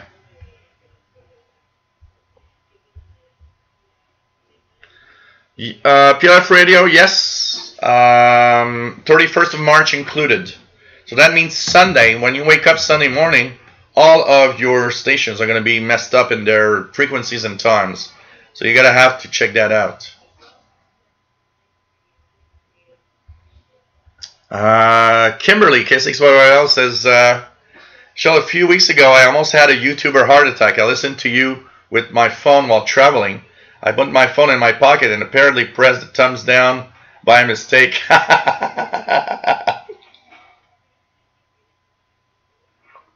Now you know where the thumbs down come from. It doesn't matter. TV Radio 72, nice to have you here. Says Remembers Radio for Peace International. HCJB had a couple of good programs back then. Yeah, absolutely. HCJB had some interesting stuff. It's interesting. Everybody's reminding me that I'm at 6 p.m. and I should go. Even if I take, don't wait for me anyways. It's a karaoke bar really far from here. I didn't want to go, but everybody just kind of called me about 40 times this week saying, you got to be at a karaoke bar. I want you to see that karaoke bar, and I want you to sing there. And I was like, oh, man, it's so far away. Taking the bus for an hour and a half and all. It's really, really far. And I was like, yeah, it's too far. So you know what? They'll wait. I'm going to go through the list here. And we'll end it when I end it. And they just going to wait. Anyways, you know what? I'll eat lunch here and I'll just go there for like 8. And it's going to be fine. It's just that it's an hour and a half from here to there. It's just kind of a long, long commute. So, But thanks everybody for reminding me that I technically should be leaving soon. Man. Kimberly says, when I went back to finish listening to you, I saw that, and that is when I nearly had a heart attack. Quickly fixed it with a thumbs up correction. Oh, man. William Conlon, can a discount be added to SDR in the shack? Not too sure about the signal down solo or what. Well, for the VHF UHF range of the SDR, a discount is a great antenna. Yeah, John Pickney, HCJB had amazingly cool QSL cards. Absolutely, absolutely. I remember there was a Vatican Radio QSLs. That's another one. So you see, the more we talk about it, the more we add. But what I was about to say, I had a 10 sucre bill from Ecuador for participating in a contest they had in the 80s, I remember. And I had won that, and I remember being so happy to get some currency from another country. Oh, man.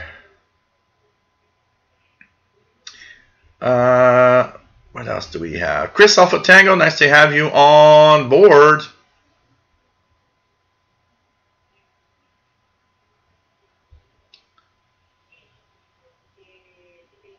Jeff King, nice to have you on board from Jacksonville, Florida.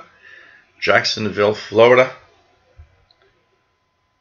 Drink up, Shell. I don't want to be too drunk while doing the show. It's wine. It's actually a 13% wine. So tomorrow I'm on a VHF UHF show. We're going to talk 30 megahertz and above tomorrow. Mick, nice to have you on board. John Pickney says, having been the guy answering reception reports a long ago, employer taking the time to do this at some station is frowned upon by management. Absolutely. I'm sure there's a lot of that is, for so many people, a waste of time. Jeff King, just noticed your RCA tube clog radio in the background. Yep. Yep.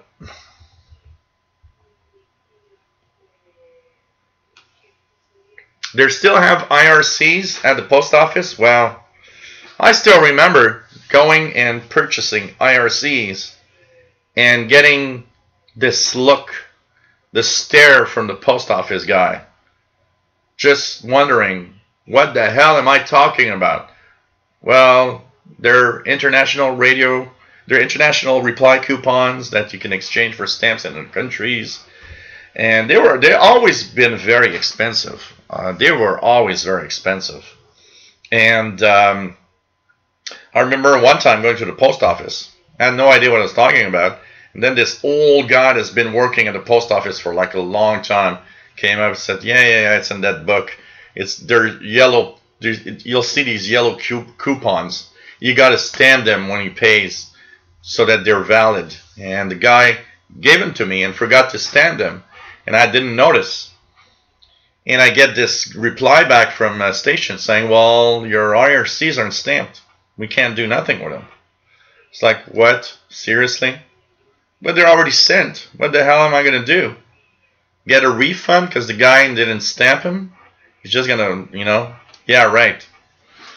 Oh, man, these things.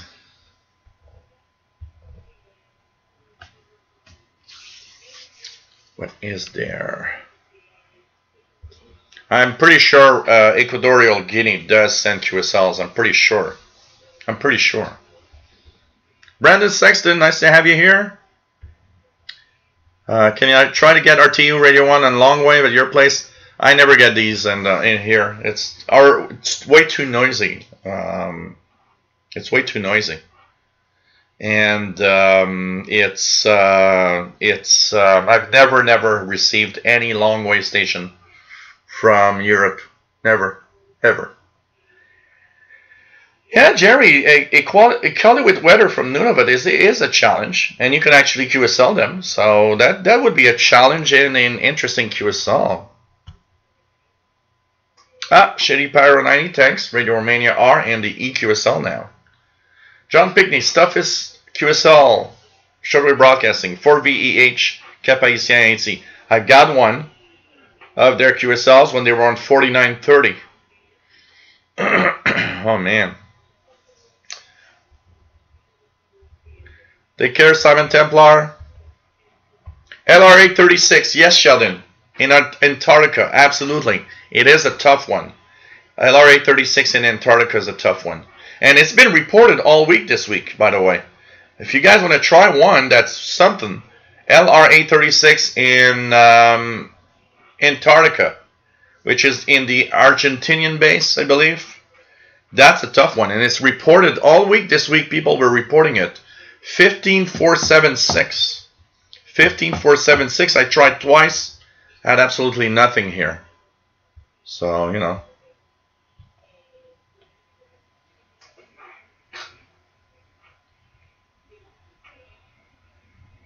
Non-directional beacons on long wave. I've only heard Morse IDs. I've not heard any voice over there ever.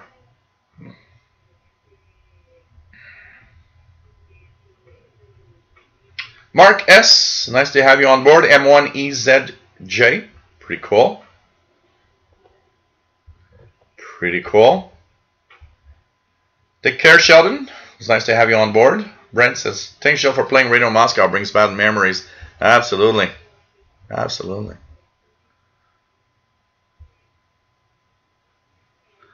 What's that I'm drinking? It's wine. It's an Italian wine called Citra. Because I have like tons of wine bottles that were left over from last week's party.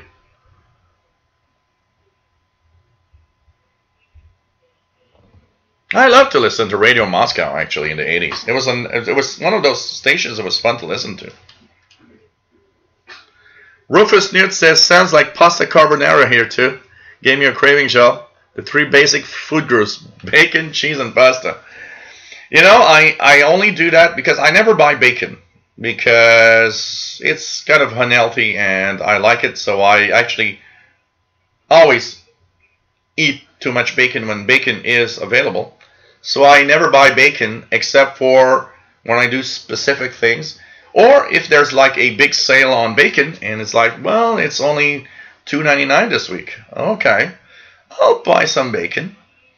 And so I had bought bacon for last week's lunch with all the people because the recipe I did needed some bacon in it, and of course I used some while eating eggs one morning, and I thought, okay, there's still like 6 or 7 slices of bacon left. How about a carbonara, pasta carbonara? I haven't had that in such a long time, so that's what happened today. I was not even aware that there was a North American relay on 600 kilohertz out of Cuba for Radio Moscow. Huh? Interesting. Yep, white wine.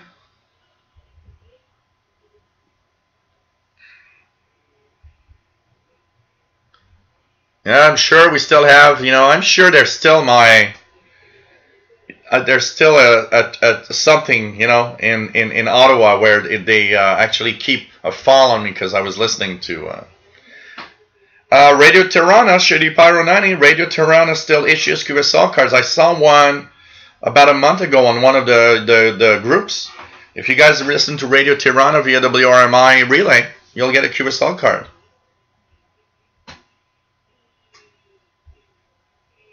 Hey, Joshua Gosnell, nice to have you here. So you're in a motel in Greenville, South Carolina, and you brought your radio. You never know. Try it out. Try it out. W4GOG, nice to have you here, Joshua.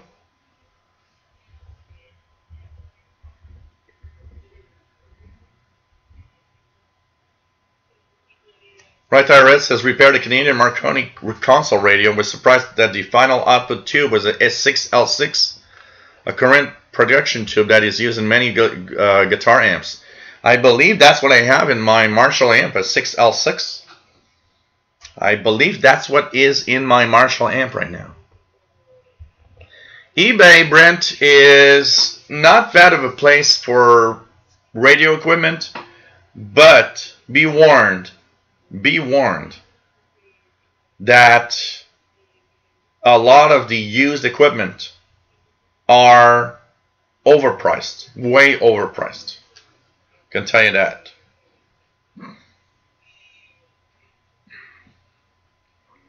John Pigney, David says, David, my father passed away in '89. I discovered what he did to my QSLs years later when I got my first scanner for the PC. I have one thing that I did do, and actually I want to do it again with my smartphone. I want to, because I scan almost all of my QSL cards, and I do have them in the cloud, because I always thought that if there was a fire or something, I would lose my precious collection. But by having a picture online of all of my QSLs, I thought, okay, it's sad, but if it ever happens, I still have something of all of these QSL cards. I still have, and honestly, all of you that have paper QSLs, I would say take pictures of them, scan them, or if you have a smartphone, just take pictures of them, the back and the front, and make sure that you put that somewhere that if something happens, you at least have the pictures of the QSLs that you got, honestly. William Conlon, Joe, just to say about the sticky radios, I use Windoline, which is vinegar-based. 2 or 3 times should do the job. Okay, cool. I'll do that. My Grenic G5 needs to have a clean. I mean, it's disgusting. David Snyder, nice to have you on board.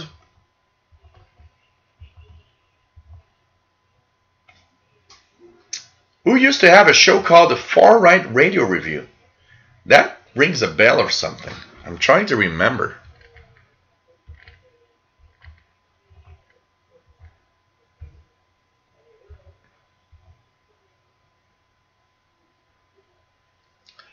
Oh, man.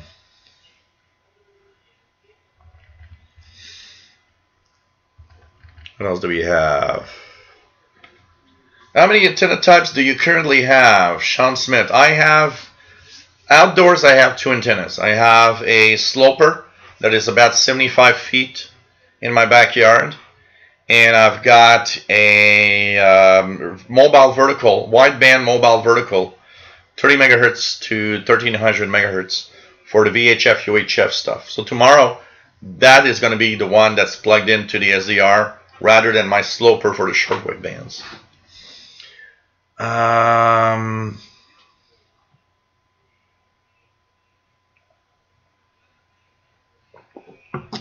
Matt says, decent signal from Radio Guinea 9650. Let's check it out. How about 9650? I'm going to go here. 9650.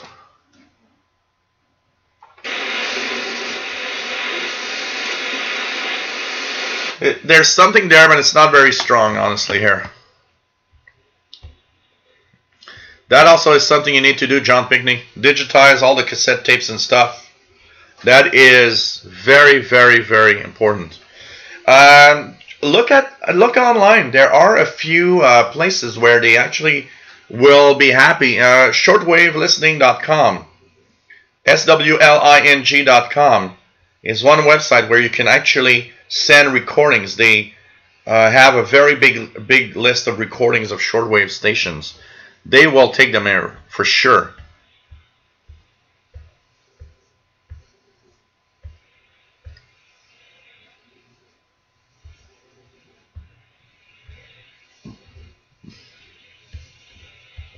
What else do we have? What else do we have?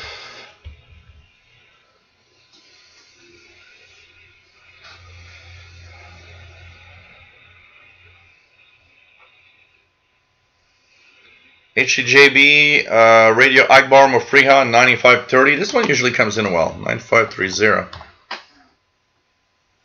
It's pretty absent, but it might be too late right now because I'm really far. Yeah, we'll try to have fun tonight for sure. Aaron Warren, nice to have you, Aaron.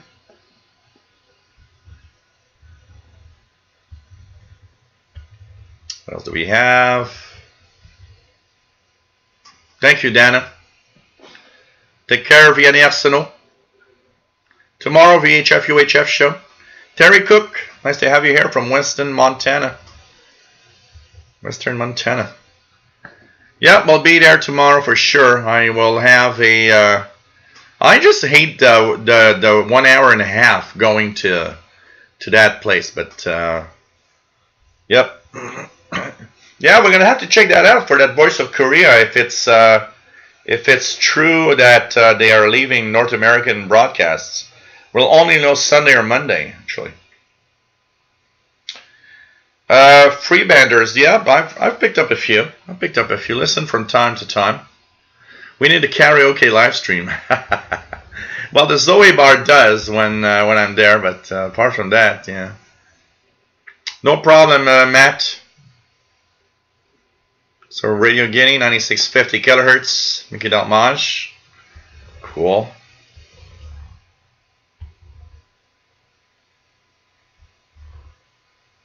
What else do we have? Keegan says an hour and a half is more or less how long it takes to drive from Northwest Arkansas to Tulsa, Oklahoma. So, you know. John Pickney says Transworld Radio did unto me not unlike Voice of Vietnam did to you. Never got a QSL card, but send me their begging appeals in the mail. Oh, man. Hey, Jay Watterson 69, nice to have you here.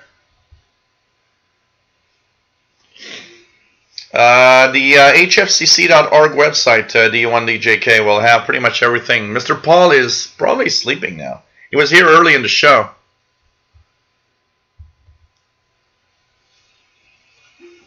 Crab, nice to have you here. Made my just video. Do you have tips and tricks to pursue YouTube?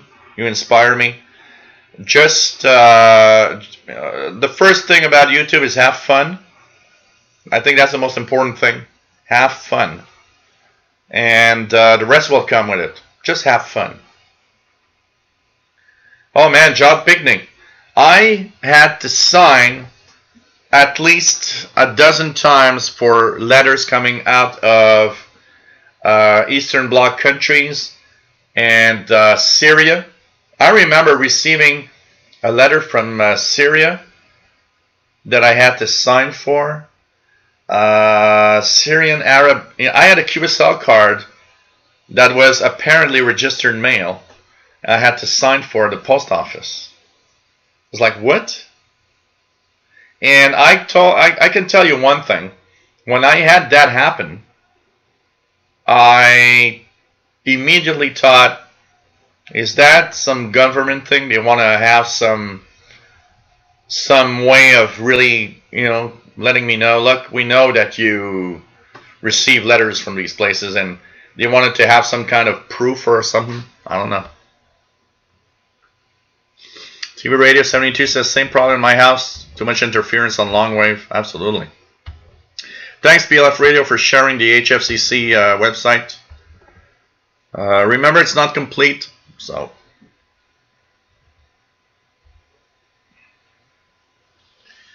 I never tried Canadian Club of pretty much anything. One of the things, yeah, ADDX.de often has kind of starter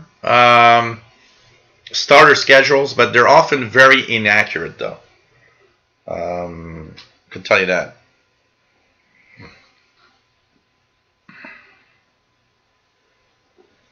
Kimberly, bacon is a staple food here at our house. I fry my eggs in the bacon grease. My grandmother saved her bacon grease in the fridge. Wow. Okay. But, you know, I remember going to a friend's house, and she made pancakes. She would fry bacon and make the pancakes in the bacon grease. And I remember thinking, whoa, this must be really bad for you. But at the same time, I remember taking one little piece of pancake and putting it in my mouth and thinking, man, these are some of the best pancakes I've ever eaten in my life.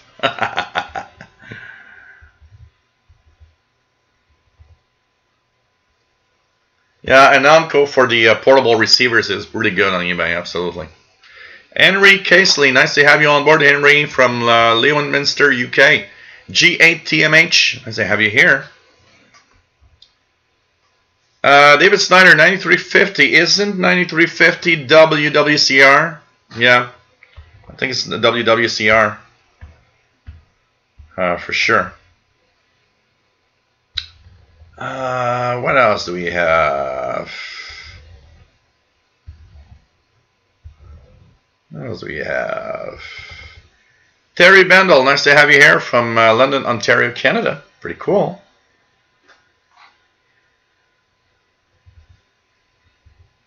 Chris Alpha Tango, free bander since the 1980s. And happy to do it. Yeah, Thomas Witherspoon's Shortwave archive is really, really good. Absolutely. And there you can actually send. He loves getting new recordings. If you guys have recordings of old stations from, you know, I actually crave that. When I find places where that have old recordings of the 60s, 70s on shortwave, I just love it, honestly. Even have number stations from the 60s. Wow, you got to put that online, man. This is really, really cool. Oh, man. Do I listen to NASA transmissions, Henry Casely? I used to listen to... I remember one thing that I had a lot of fun with. I don't know if you guys remember when the space shuttle would go up. There was the station in the Goddard Space Center that had WA3NAM that would rebroadcast the audio of the space shuttle crew every time there was a mission. Boy, I had a lot of fun with that. Listening to the space shuttle crew transmissions via WA3NAM. I've listened directly on the VHF, UHF range to International Space Station astronauts. Tomorrow is VHF, UHF show. J.D. Williamson, nice to have you here. And Alberto Santos, nice to have you on board from Portugal.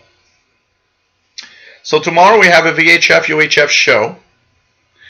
And we'll talk about everything above 30 megahertz. I haven't talked about it in anything. And it's funny. William Collins says, if I send you money, what's the best email? So here's the thing. I haven't talked about it today at all. If you guys want to give me a donation, paypal.me/shortwave. Or you can go to the your PayPal account and just send it to this Yahoo email that I just posted.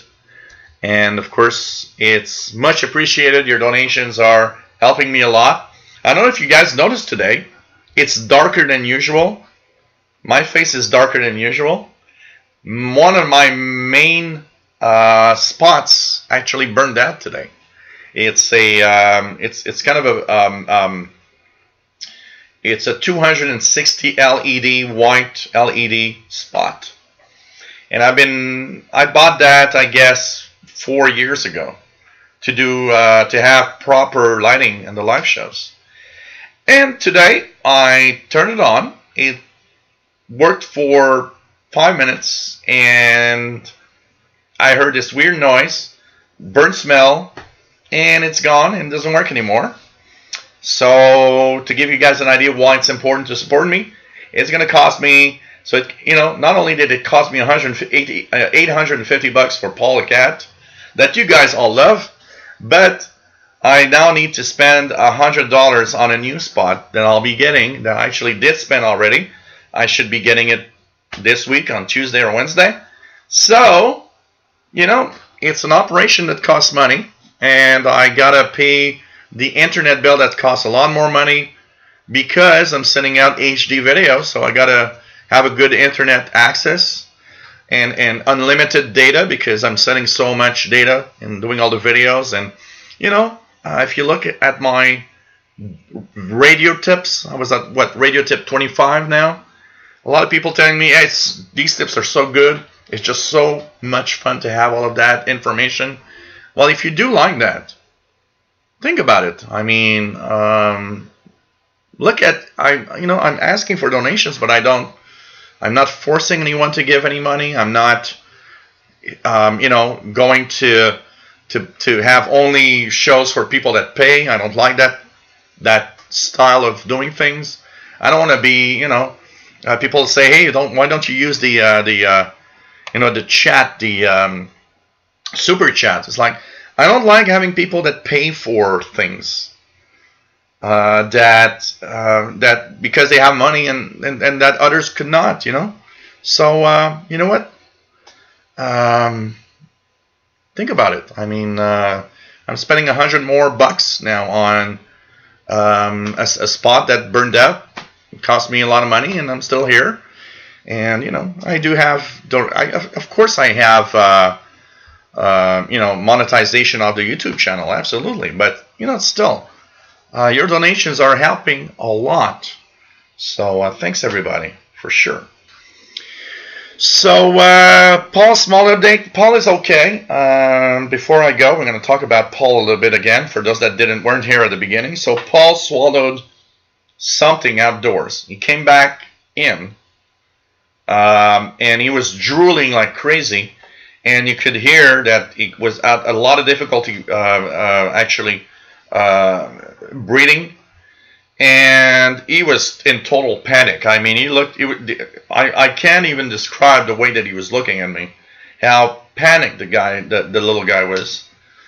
And so I had to go to the vet on Wednesday, and they were able to calm him down. Dislodge was stuck, which was some kind of weird, I don't know what, some kind of weird rock or something. We still don't know what it was. And, if it was a little bigger, Paul the cat would be in heaven now, because he would not have survived. He was able to just breathe just barely enough. So, anyways, went to the vet. They were able after an hour. It took an hour and a half before they were able to dislodge that thing. And, of course, Paul didn't like it. We had to hold him down. I had to hold him down, and the guy was like, what the hell was, the face the guy made. What the hell is this? You don't do that usually at home. You're not that bad guy at home. It's like, I'm not a bad guy. I'm trying to help you, man. But, it doesn't understand. It's a cat. And it took an hour and a half to dislodge. And then after that, of course, he had the shots and everything and was under observation to make sure that everything's all right. And he came back later that evening at home with me having a $850 bill to pay, which is okay. I mean, he's my cat, and I I remember the first day that I saw Paul the cat, I looked at him and I said, because I have a friend of mine, little story, a friend of mine that had a dog, and one day I went to his place and said, "Where's your dog?" It was a really beautiful dog. He said, "Oh, well, you know, he's been put to sleep." I said, "Oh, really? He wasn't old?" The dog was like, what, 5, 6 years old? Was he sick or? And he looks at me and says, "Well, I lost my job and didn't have any money to take care of him, and I had him put to sleep." And I remember I looked at him and I said, "What? Why didn't you tell me? I would have, you know, taken your dog for the time that's needed, and you know, and you'd find a job and things would go back to normal, and you'd give your dog back." I was so annoyed and so sad, especially because I knew the dog, and that dog was such adorable dog. One of those dogs that you just look at him and the way he behaves with you, it's like, wow, it's just an amazing dog. I remember that night going home, where it's like, I was really sad. It was like, you know, why the F did he do that? And I remember, I think that night I really told him off, like, what? Because you don't have any money? The dog goes? That's so dumb. And when Paul the cat appeared here, and I understood that he would be my cat, he doesn't understand a thing, but I remember I looked in his little face, and I said, "You know what? I have accepted a contract. My contract is I will keep you until the end, when you just can't, maybe you'll be too sick or something happens, but if I have accepted the contract to have you in my life, it's because you'll be in my life for the rest of your life." So, you know, yeah, $850. I didn't have $850 to put on a credit card, but you know, I don't care. It's like, you know, it's my cat, and I wanted him to be okay, and now he's fine. And you know, today it was on me. This morning it was on my lap, and I was like, you know, told you, man. I told you the contract. If I accepted you in my life, it's because I'm gonna take care of you. You know. So, anyways, that's the story to make you guys cry and give a donation. No, just kidding. So, Paul is all right, and he's, you guys have seen it at the beginning of the show. Back to normal, like there's nothing, you know, nothing ever happened. So, take care, my friends. And, yeah, Matambali, that's also, take the dog to a shelter or something. Absolutely, absolutely. It was like, what the hell? I was really mad at that guy. I can tell you that. I really, really was mad at that guy. I can tell you that. And I mean, come on, you know. So, you know, Matt says, I'm completely the same way with pets. I don't understand the idea that they're disposable like an appliance that breaks. Same here. I just can't. I just can't, you know, understand that. You know. And if I didn't have any money at all to pay, I mean, I put it on a credit card, I would have gone to a shelter and I would have said, look, there's something wrong, and maybe they would have done something. And maybe they would have just, like, you know, maybe somebody else would have had, or at least give it a chance to have a second chance somewhere, you know. So, you know.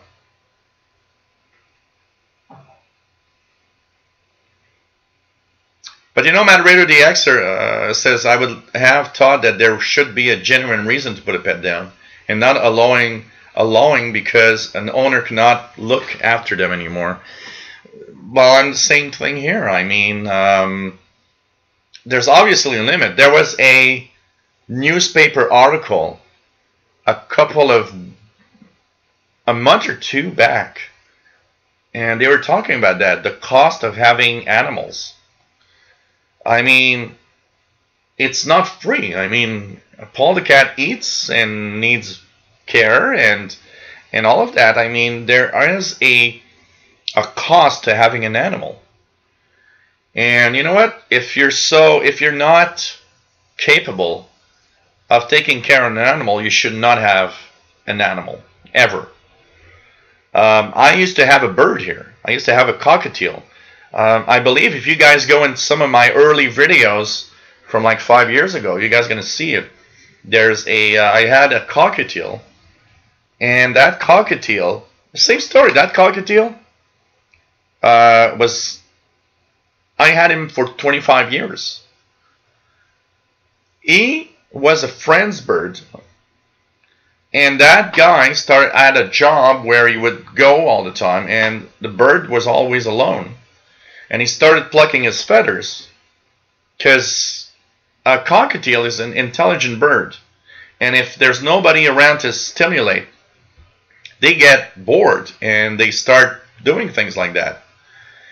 And I remember one day I saw his bird and I was like, what the hell happened to your bird? He's got no more feathers. And he said, well, yeah, you know, somebody told me that apparently it's because he's alone all the time and he plucks his, you know, his feathers. And so he looked at me and said, well, you know, I'm going to bring him to a shelter and maybe they'll put him to sleep or something. And I said, I'll take him. I said, if you're going to bring him to a shelter, I'll take him. I'll bring him home and give him food and attention and all of that. And he, at first he was very, very shy, you know. He didn't know me. But then, you know what, the feathers grew back. He became super, super beautiful. And I think the best of that story is one day I was sitting at home eating cereals, Rice Krispies. And I hear this noise, and he just flew onto my shoulder. And I was like, wow, I never did that before.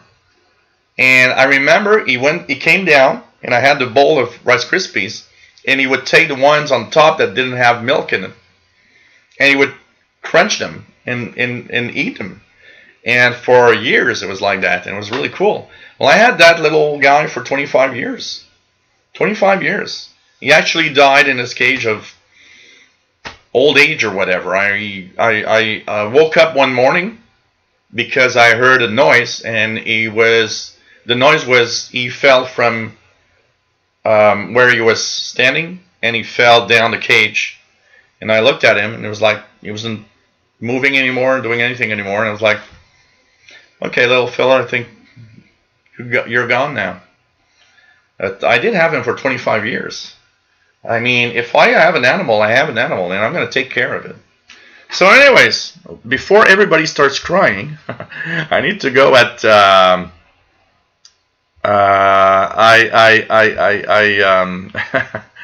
I gotta go at that karaoke thing.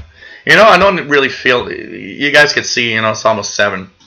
I don't really have that feel much for going to that karaoke event. But, you know, like they've all been asking all week and saying, you gotta be here, gotta be here. I'll be here, you know. So thanks everybody. Always nice to have you guys, and I mean you guys are great people also, just to see. Tomorrow VHF, UHF.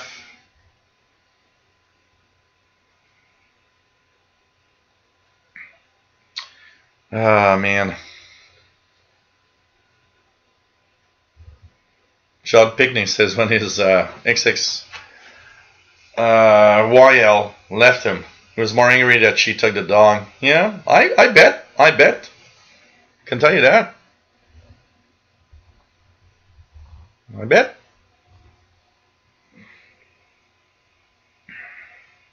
You know, that's what I was talking at the beginning of the show, J.D. Williamson. I saw a place where you can, there's an insurance. It would cost me around $30 a month. And that would mean that if something else like that happens, instead of paying, like now it cost me this week $850. With that insurance, they would have paid 90%. So I would have cost me almost nothing instead of $850.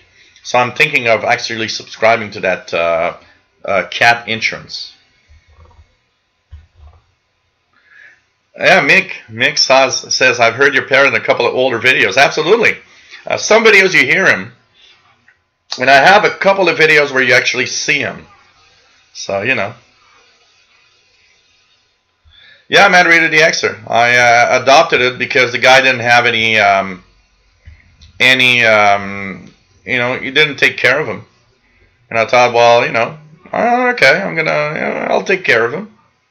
So it's pretty news, pretty cool.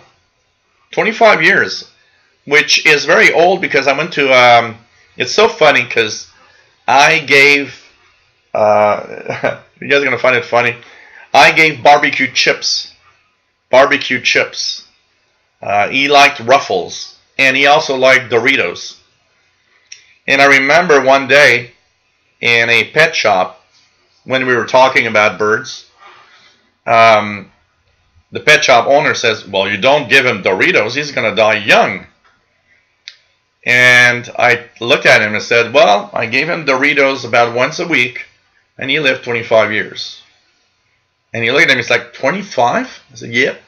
He lived pretty old. 25 for a cockatiel is a very old bird. He's like a 100-year-old human. He was he did live until the end. He's like really, really old. So it's like, yeah, I didn't give him Doritos every day, of course. But once a week, you know, when he'd see me open a bag of Doritos, he'd come on my shoulder.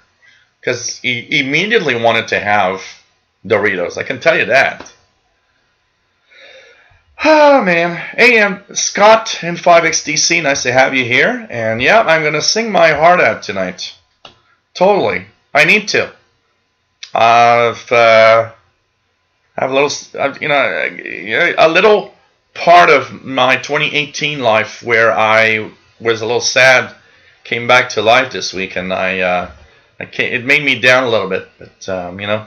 So tomorrow, VHF UHF show, and we will be talking about 30 megahertz and above, and you know what I told my friends, because they were saying, well, you know, you got to be there at 7, which means I'll be there at like 8:30 now.